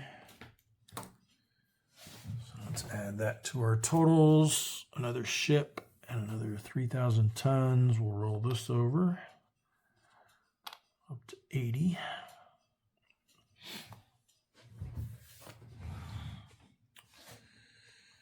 And then we have a counterattack of 3. +3 is 6, plus another 1. Makes 7. We have 4 defense, so 3 to 4 row. Yeah, I did specify we were going standard posture, I believe. So no modifier. 3 to 4 row. 2 is nothing. All right, so we got that one. I don't think we want to go after either of those destroyers, so we will just bug out. Excuse me, endurance check, 7 or less. No, missed it. I won.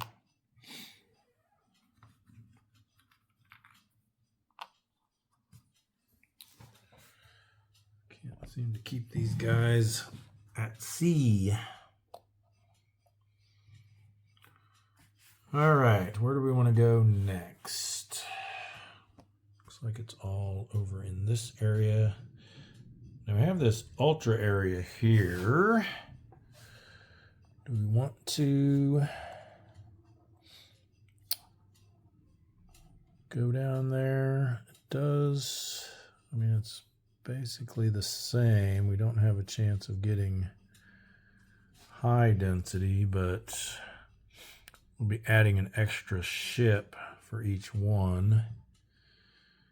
And I believe we get a +1 to our search and contact. So we'll be finding something on a 4 or higher either way, plus with the extra ships. Yeah, I think it probably makes sense. I don't remember, does the narrow, I forget what the narrow does. I know the shallow means we'll lose 1 defense. And cannot crash dive. Oh, we get +1 to contact rolls in narrow also. So actually we'll be getting a +2 to contact rolls.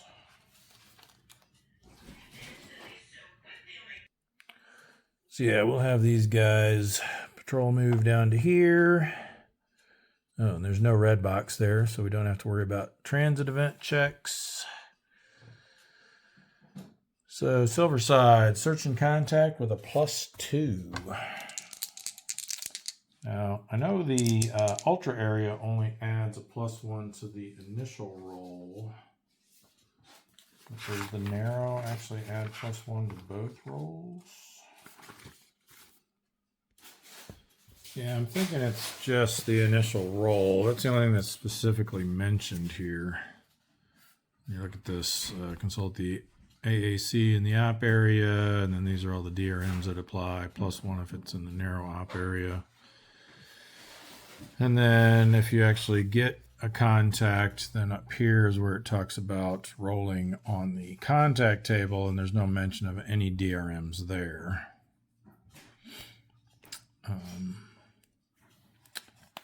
It's just, so with the ultra area, it's clear. It says right here that it's all die rolls on the area activity chart in these areas are increased by +1 DRM. But then when it talks about narrow op areas, it only says +1 to contact rolls. So not quite as clear. I'm surprised we didn't clarify that a little better in the 2.1 update. But in any event, seems pretty clear that it's only to the first roll. All right, so this is going to be search and contact with a +2. So we get a 2, 4. So 2 is still going to be nothing, unfortunately. And 4 is not enough for, well, there are no red boxes, so loner isn't even possible. So they find nothing, so they'll do an endurance check with a -1 DRM, so we need an 8 or less. They make it. All right, next we'll move in the Thresher. Again, no transit event check needed. Search and contact with a +2. There we go, 6, 4, that should be something. Oops, 6 is going to be sparse, and 4 is small convoy. So it's a sparse small convoy, 2-1, but since it's an ultra area, we get an extra ship in each column that actually has a number, not the ones with the dots. So it'll be 3-2. I was hoping for some more red balls here, but I think we'll try that same thing again where we set up in column B. Gives us the option of moving over to C for the reattack round. I think this time we'll go cautious. See what we got here. A destroyer.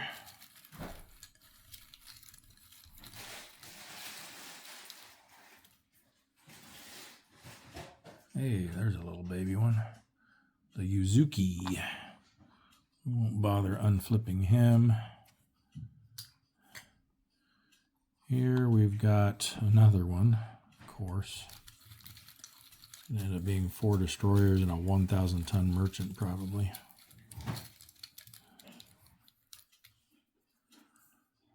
Oh, good. Another half one, so that's not going to increase the ASW at all. Okikaze, so we won't unflip that either. I did say we were going cautious, right? Yeah. So we only have to flip one more. So we know there's no diligent over here at least, so that's good. Yeah.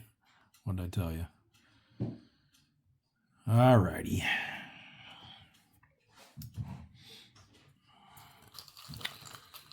So our 4 TDCs, I'll put them on all but this. I'll leave this one. So we're going to put one here, here, here, here. So since there's more than 4 options, I will pre-designate them since I'm placing them face up. Just so there's no possibility of shenanigans.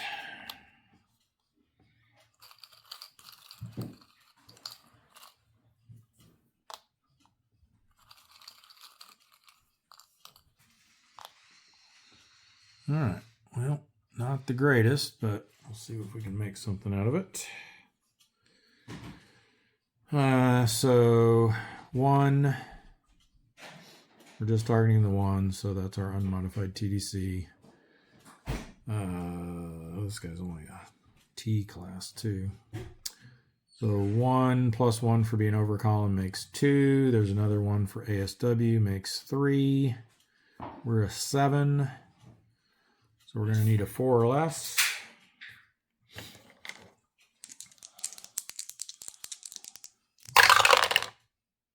Hey, look at that.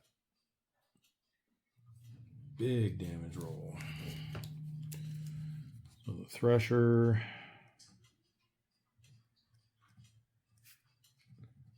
M1T.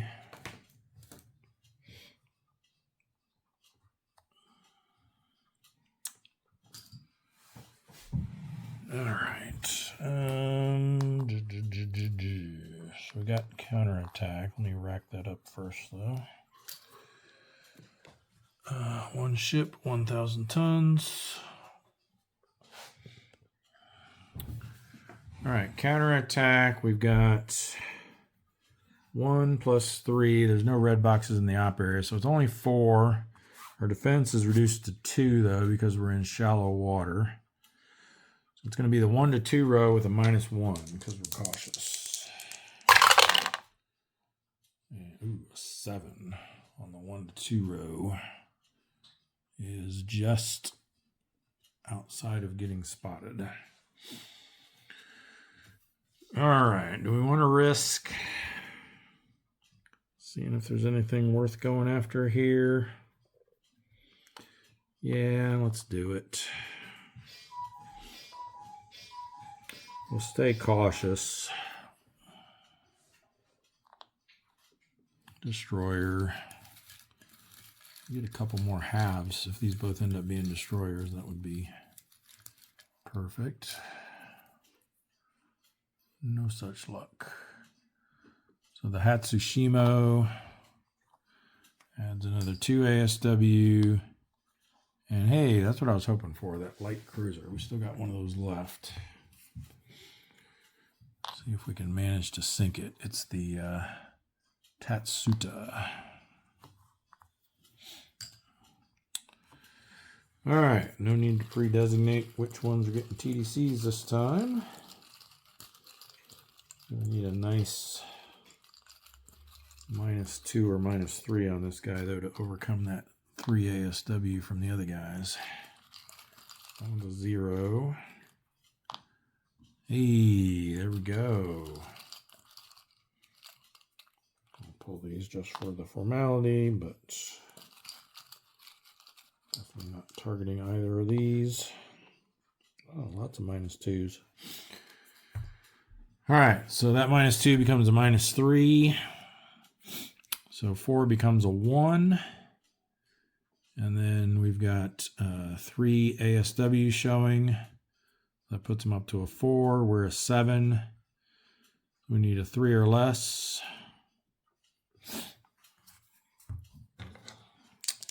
Let's get them.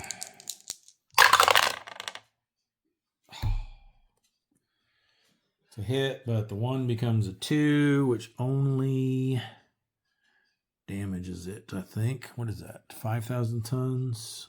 Yep, he's damaged. Which just means he's going to go on the turn track, and we'll have to wait for them to have light cruisers available again.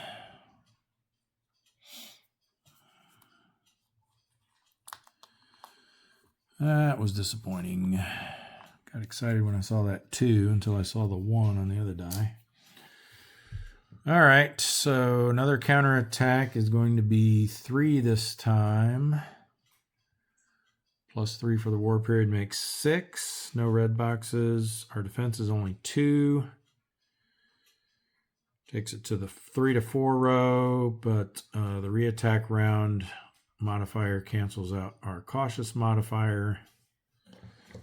So it'll be an even die roll on the 3 to 4 row. Ooh, that's bad. Bad, bad, bad.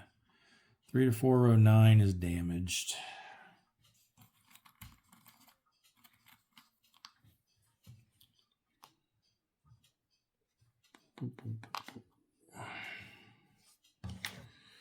All right, endurance check with a +1 means we need a 6 or less. Got it.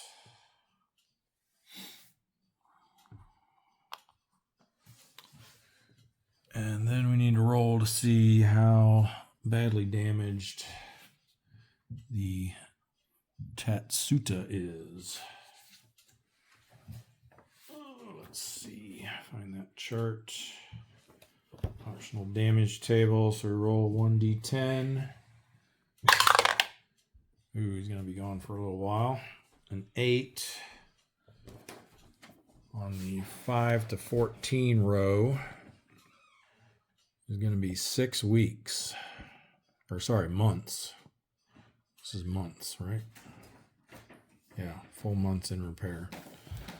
They're going to be in repair for 6 full months. May not see him again before the end of the scenario. Let's see. So we're currently in April. So 1, 2, 3, 4, 5, 6. He's going to return in November if we're still playing.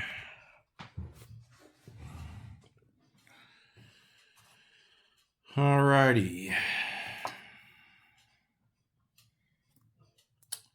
Then we have our final opportunity in the Ultra area with the Swordfish. Coming down, no transit event check needed. +2 on the search and contact. There we go, didn't need it. 9-3 is going to be a moderate small convoy, which is 3-2-1, but we bumped them all, so 4-3-2. All right, column A looks pretty appetizing, so let's set up there. We'll go standard posture. Leave us the option to go aggressive in the reattack round. And we'll just reveal these 4. Nice. Nice. Nice. Not as nice, but still nice. And nice. All right. Excellent. Well, obviously, my 4 TDCs are going on those. So for a nice -3 on that 7,000 ton merchant. We're on that one. That'll work too. Okay. I'm seeing split shot possibilities here. Not so great on that one. And good on there too. Alrighty. Do we try a 3-way split shot? Alright, let's see what we got first. Alright, so no ASW to worry about. These are all just straight modifiers because we're not aggressive. So he's a 0, we're a 7. So we need a 7 or less for that. This one's a 1, so we need a 6 or less for that. And not going to bother with that one. This one's a -1, so we need an 8 or less for that. Let's pretend there's another 2 next to that one.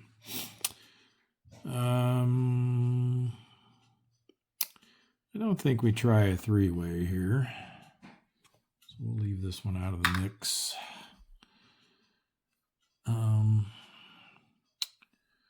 So these are only 1 apart, so we got, but we're even. So I think we go 3 and 3 on each, which reduces them each by 3, which means a 4 or less on this one and a 3 or less on this one. Is that what we want to do, or do we want to just go whole hog after the 7,000 tonner and then switch to aggressive for a reattack?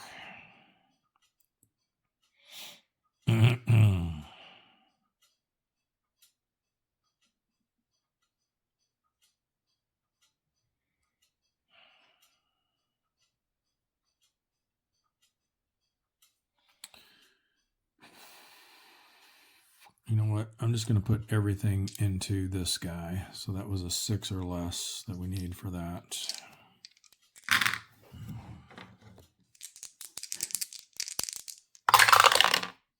Huh. Didn't matter what I picked.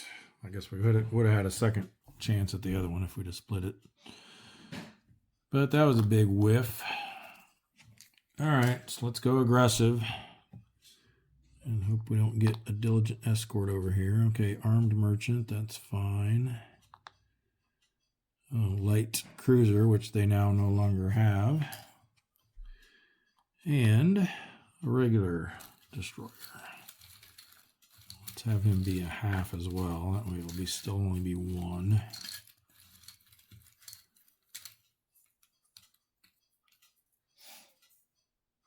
Nope. The Suzuki. It's going to push him up to 3 ASW with the rounding up. Great. All right. Well, again, 4 TDCs are going over here. They all get a -1 for being aggressive now, and another -1 for reattack. And we'll get a +1 on or another -1 on our 2-hit roll. That one doesn't look too appealing. Let's hope this one's good. Yeah, there we go. -4.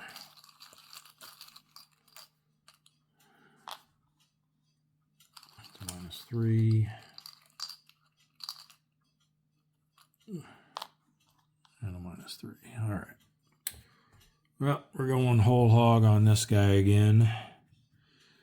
So he's at 3 -4 is a -1, but then he's got 3 from the ASW. So it's going to be net of 2.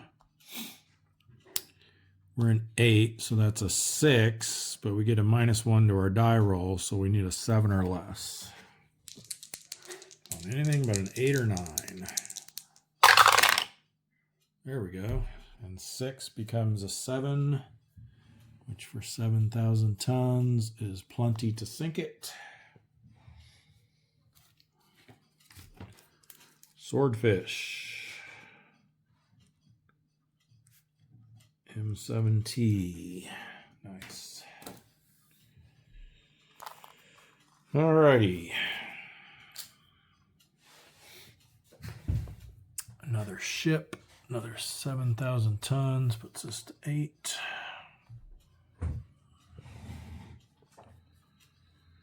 And we do have a counterattack this time. 3 + 3 is 6. No red boxes. 2 defense. So 3 to 4 row. We're aggressive and it's a reattack round. So they get a +2 on the 3 to 4 row. 4 on 3 to 4 is nothing. All right, for endurance check, we did go aggressive, so we need a 6 or less. Nope.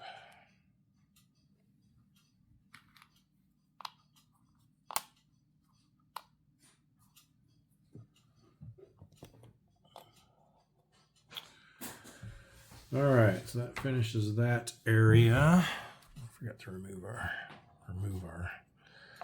current operating area down here. All right, I think that just leaves these here in the South China Sea. I think we want to send at least, what do we got here? 2. I think we want to send 2 of these guys up into the East China Sea. So we'll send our 2 best. Yeah, the Belau and the Gato. We'll leave these guys to patrol here. So we'll send the Tang in with their super skipper. See if he gets to actually do something this time. So we need to do a transit event check. 6 is fine. Search and contact. 7-3. It's going to be moderate density small convoy. So 3-2-1. Alrighty, while we were paused there, I was just refreshing my memory on what all the Super Skipper brings to the table. Primarily, we get a +1 on our to our attack value, so he's actually a 9. But then also there's an option of a possible second re-attack round. We'd have to roll a 1 or less to be able to do it, but that is a possibility. All right, we're just going to go ahead and set up here in column A, and we'll start with standard attack posture. Oh, the other thing the Super Skipper allows you is you can go straight from cautious to aggressive or vice versa. But we'll start off standard posture here, I think. Or do we want to just come out guns blazing with aggressive? Yeah, why not? Let's do that. All right, aggressive posture. So we're going to reveal 5 of these. Nice. There's that 7,000-ton merchant again. And a 2,000-ton merchant. And, of course, a destroyer. We can't unflip anything here since we have to reveal 5.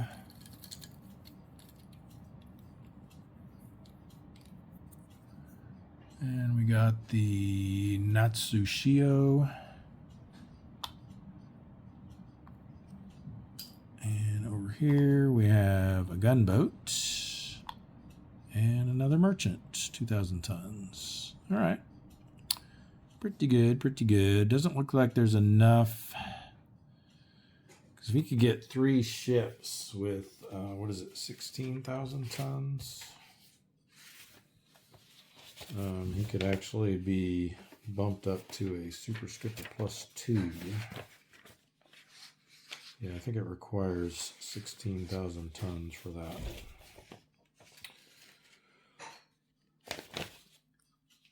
Which we're a bit short of. Yeah, 3 or more ships totaling 16,000 tons. 7, 8, 9, 10, 11, 12, 13, 14, 15. I guess theoretically, if this ended up being a big boy, we shifted over to try to go after that, we can maybe do it. But let's just focus on what we have at hand for now. All right, our 4 TDCs are going on the everyone but the destroyer.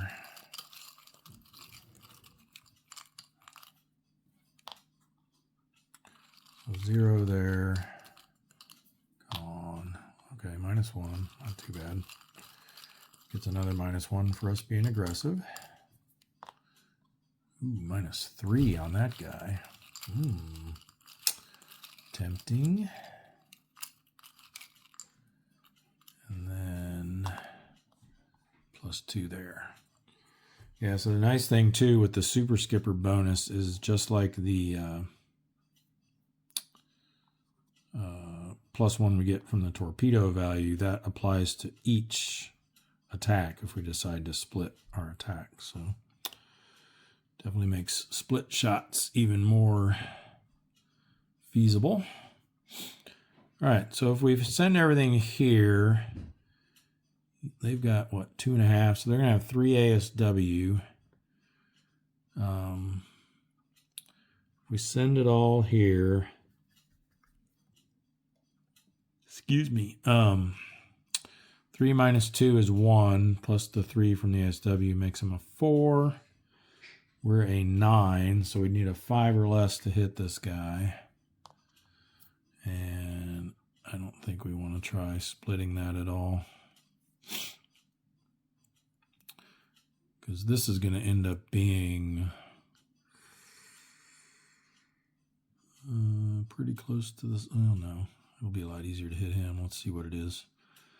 So he's a 1. Over a column makes him a 2. -4 for the TDC, though, makes him a -2. 3 ASW. So he's a 1. We're a 9. So that's an 8 to hit. I guess if we left 1 off of here, that would still be a 4 or less to hit. and this would reduce by, so we'd be sending 6 less over here. That would only be a 2 or less to hit. Yeah, it's not worth doing, I don't think.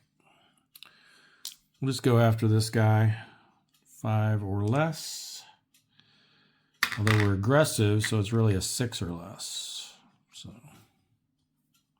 but I still think we'll just send it all his way. So we need a 6 or less.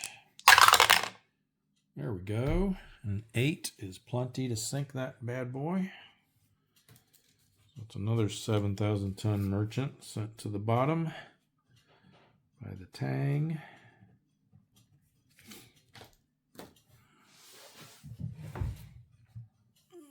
Another ship, 7,000. We'll make this at 5, and this goes up to 90.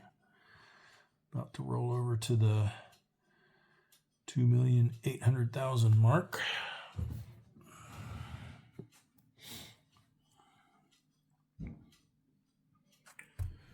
All right, for the counterattack. Now I think, do I get to add the super skipper's value to my defense on the counterattack as well? I think I might. Yep, I do. But then we are in, where are we at again? Did I forget to move my current operating area? Where is my current operating area marker?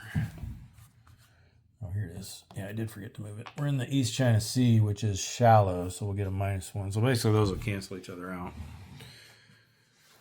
But they've got 3. 3 for the war period makes 6, and then 1 red box makes 7. Our defense is 5. So it's going to be the 1 to 2 row with a +1. Ooh, that's bad. 9 on the 1 to 2 row is damaged. Ugh.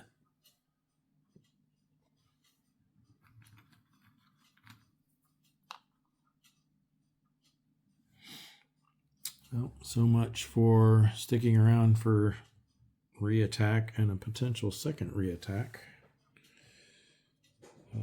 This guy's gone. Yeah, it's too risky. Too risky.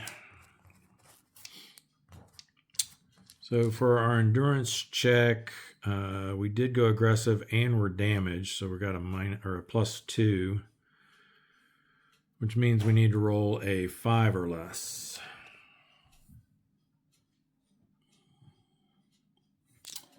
So that just made me think, was I doing those lower class boats correctly? I was assuming they were A class, but they were actually B class, weren't they? Yes, they were. I need to check and verify that the Thresher actually did pass their endurance check. I'm just so used to everything being A rating. All right, anyway, 5 or less for this one.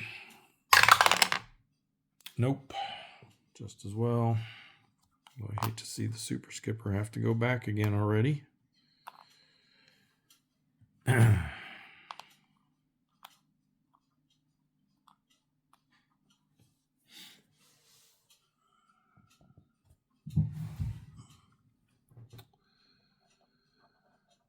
right, and then we've got the darter moving in. Transit event check, safe, search and contact. What was that, 3? Yeah, 3, 5. We've just made it sparse, and 5 is a large convoy. That's our first large convoy we've seen this turn. Sparse large convoy. I think it is anyway. 1, 2, 1, 1. All right. Whoops. That'd be great if that was that 7,000 ton merchant chip again. Chit. Boy, I don't like this though.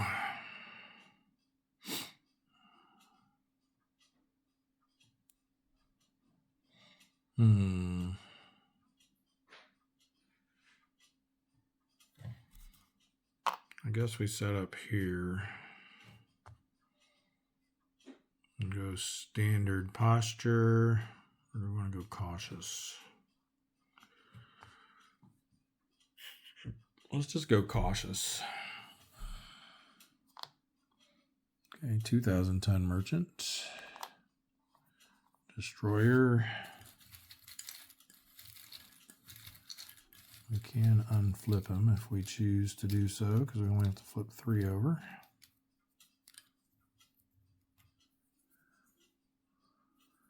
And I think we will. The Nanohi. We'll unflip him. Oops, let's do it this way. This one, another destroyer. Can't unflip this one. Oh boy, it's even worse. The Tanakaze. And this one, of course. All this for a little 2,000 ton merchant.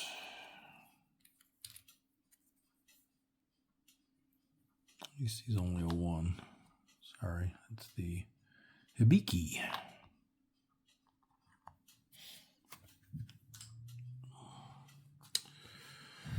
All right.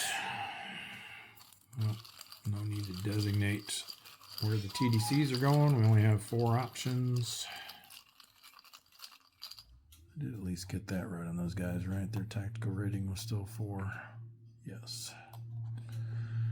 Good. Yeah, I think we've gotten rid of all the anything that has lower than a tactical rating of 4. All right, so over here we've got a -1. We went cautious, right? Yeah. 0. -2. And 0. All right, so sending everything here. He's a 2 because he's over a column, -1 back to a 1. 4 ASW makes him a 5. We're an 8. So we need a 3 or less. Hey, got it. 3 becomes 4, which is enough to sink it. And the darter.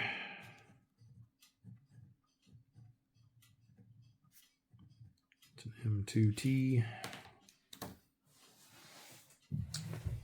Put us up another 2,000 tons and 1 more ship.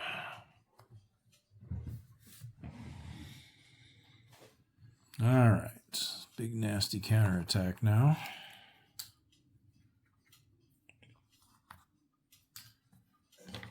Uh, 4 plus 3 is 7. 1 red box makes 8. We're in shallow water, so our defense is only 3. So it's going to be on the 5 to 6 row with a -1 though, because we are cautious. 6 becomes 5. Spotted. I'm not going to stick around. So endurance checks 7 or less. Yes. And do we lose our spotted marker? Yes.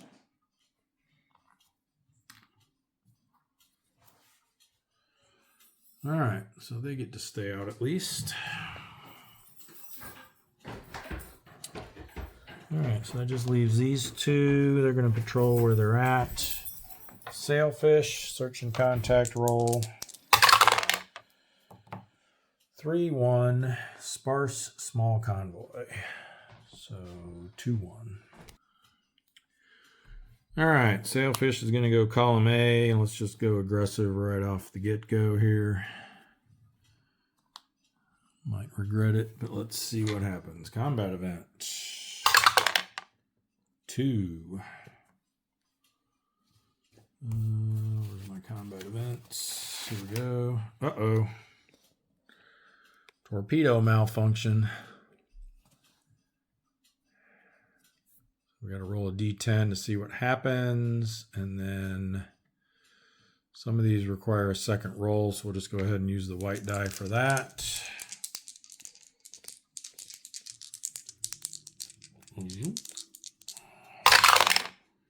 All right, 0, 0. So a 0 is a circular run. Torpedo runs in a circle back toward the submarine. Conduct the attack round normally, but additionally conduct an attack on your own submarine. To conduct this attack, add 1 to the current Mark 14 torpedo value and add this to the submarine's attack rating. Then add the value of a specially drawn TDC marker to the submarine's defense value. Subtract the second value from the first result if the die roll is less than or equal to the result. Submarine is sunk. If it survives, proceed to the counterattack round. If able, you may attempt a crash dive. Let's see, we're not in shallow water, so we can. Ooh, and these guys actually crash dive on a 1 or less. To avoid its own torpedo.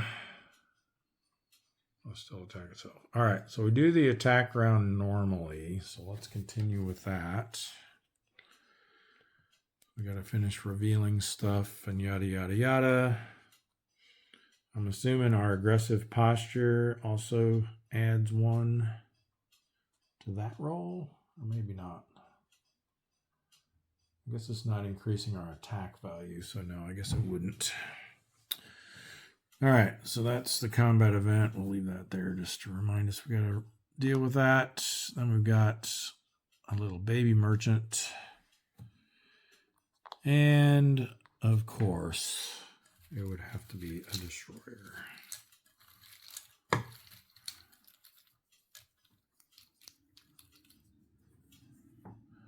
And it is the Akabono.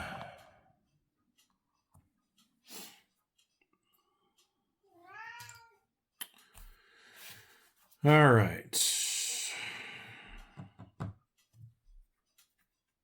So we need a couple TDC markers.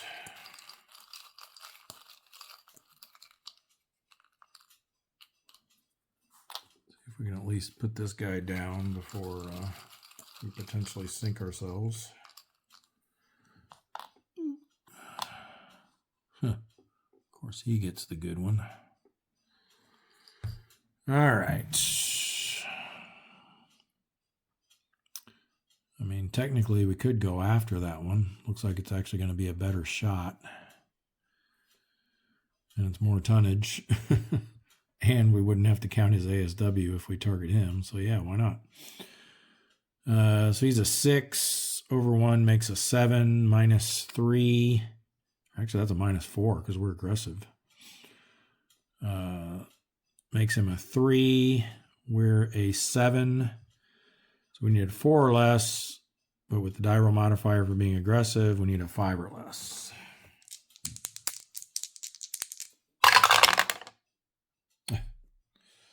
Well, we hit him, but it was a dud. Well, actually, not totally a dud. Because we did manage to, even a 0 with the +1 will damage it. So he's damaged, which means his ASW won't count for the counterattack, which is nice. Assuming we survive this circular torpedo. All right, so our attack value is 7. Minus our defense, which is 3. Make sure I got this right. But we add a specially drawn TDC marker to our defense. Hopefully it'll be a +3. Get a bad target lock on ourselves. Ooh, that's not good. Now here's a question. Does our aggressive posture make that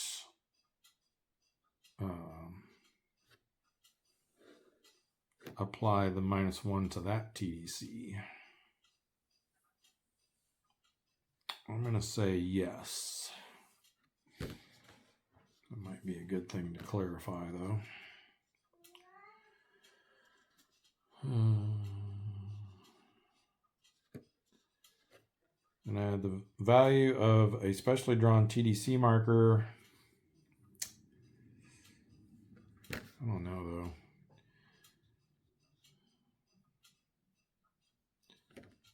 So the value of the marker is -2. So we just add that to our defense.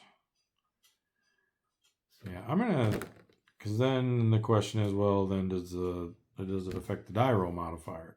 You know, the die roll. But this just says you roll a die, and if it's equal to or less than your attack value minus your defense value, then you're sunk. No mention of modifiers for posture or anything like that. So I'm going to assume this is just straight up the way it is. So our attack rating of 7, our defense becomes only a 1. So if we roll a 6 or less, we sink ourselves. So this is where we definitely want to roll high. And we don't. I guess we didn't need to roll the white die. All right, so we've sunk ourselves with a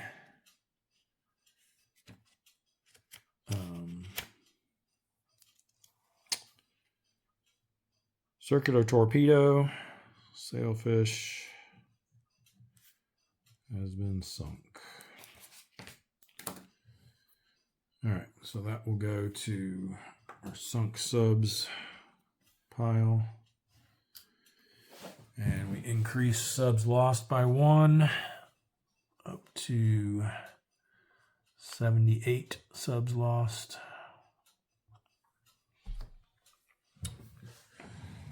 And then we need to roll to see how badly damaged the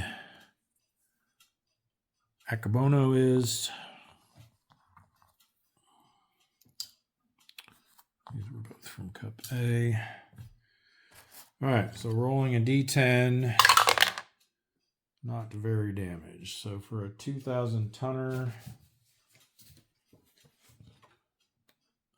a die roll of 2 is only 1 month that they're going to be out. So they'll be out for the month of May, back in June.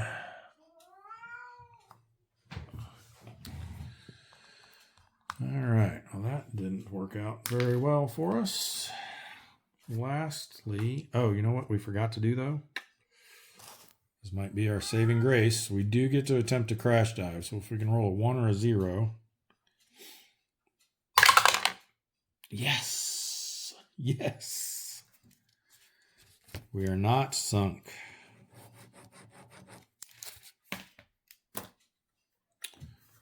Thank goodness.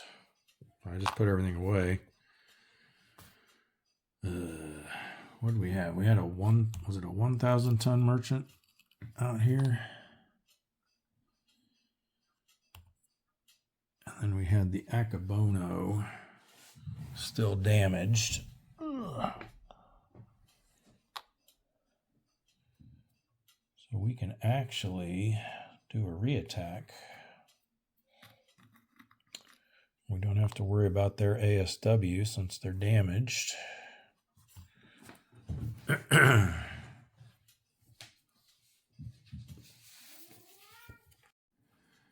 Yeah, I just confirmed that was a 1,000 ton merchant that we had pulled there. So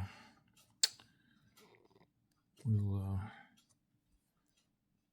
get this tripod a little better situated. That's not going to work. Make sure it's not too front heavy. There we go. All right. So no counterattack because they're damaged. So for the reattack round, we'll slide over here. We will stay aggressive.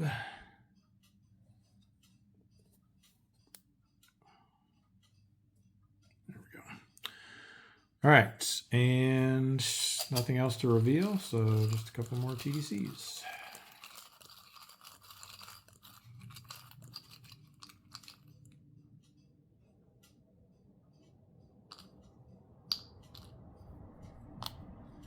Oh, come on. And maybe we'll get a good one on that destroyer and we can finish it off. Not great. They are both -2 though, so looks like this will still be a easier shot. So this is a +1, so he's a 3, no ASW from that guy. We're a 7, so we need a 4 or less. There we go. So instead of being sunk, the sailfish bags a 1,000-ton merchant. Oh, and I forgot to move back the subs lost marker. So let's put that back where it was. Another 1,000 tons, another ship. All right. Now we can do an endurance check. B rating. Make note of that. So only a 6, but then we went aggressive. So we need a 5 or less. And we get it.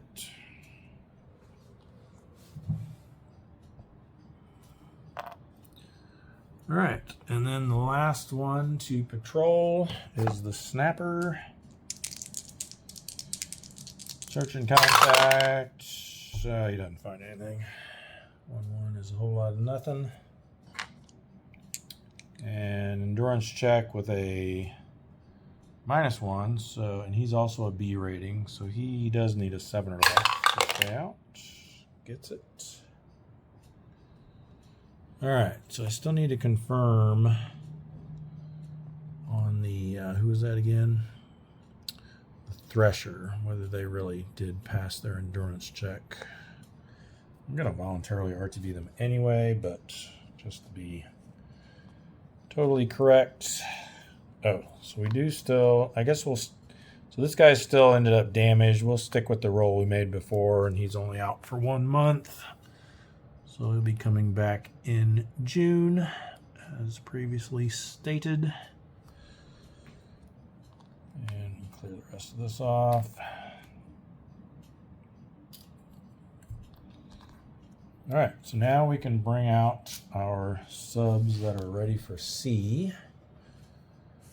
I'll start over here, I guess. The Fulton just has this one coming out here. Where do we want them to go? We're fully stacked in here. Looks like we'll send them over to the North Philippines Sea. And only 1 red box along the way, and they're on their transit side, so oops. Knocked him off.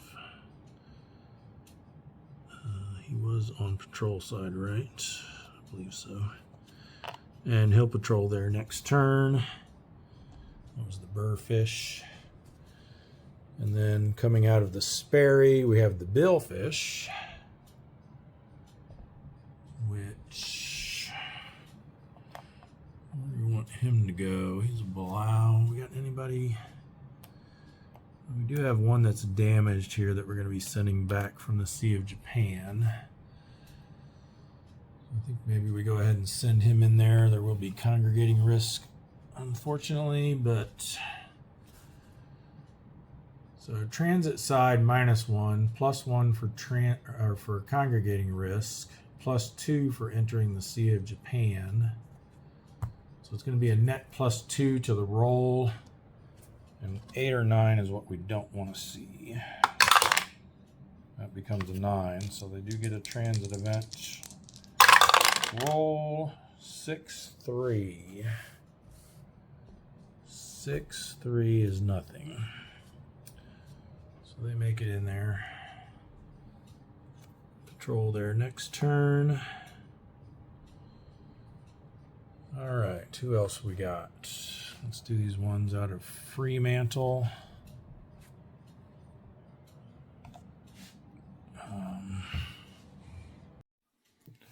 All right, so they are coming in down here. There's 4 of them all together. We've only got 3 here, so we can send them all into here one at a time with no transit event checks needed. So we'll just send them all into there and flip them to patrol side. That was the... I was incorrect. We do still have a couple of lower tactical rating subs, these P1s, the pike and the porpoise. Need to watch for that next turn. So the sea dragon, the pike, the porpoise, and the skipjack all going to South China Sea 2. And we got one coming out of Brisbane. We'll just send him up to the Bismarck Sea. There's no red boxes along that route. He'll patrol there. Well, he won't patrol there, but we'll flip him to patrol side and move him into patrol South Philippine Sea next turn. And then only one coming out of Pearl Harbor. It's unusual. We'll send them to the Marshall Islands. And again, no transit event check needed. Flip them to patrol side. That's the red fin. All right, so that's going to wrap up the operating operations segment. All right, so in the conclude turn phase, we haven't met the scenario victory conditions. We've already taken care of spotted markers. Ultra markers come off. There's no storms or typhoons to remove or improve, and then we advance the date markers. So, this current operating can come off as well. We'll put it there in Australia, and this SMZ marker can come off. That's going to take us to week 4 of April 44. And that's going to wrap things up for this episode of Silent War 2.0. Thanks everyone for watching.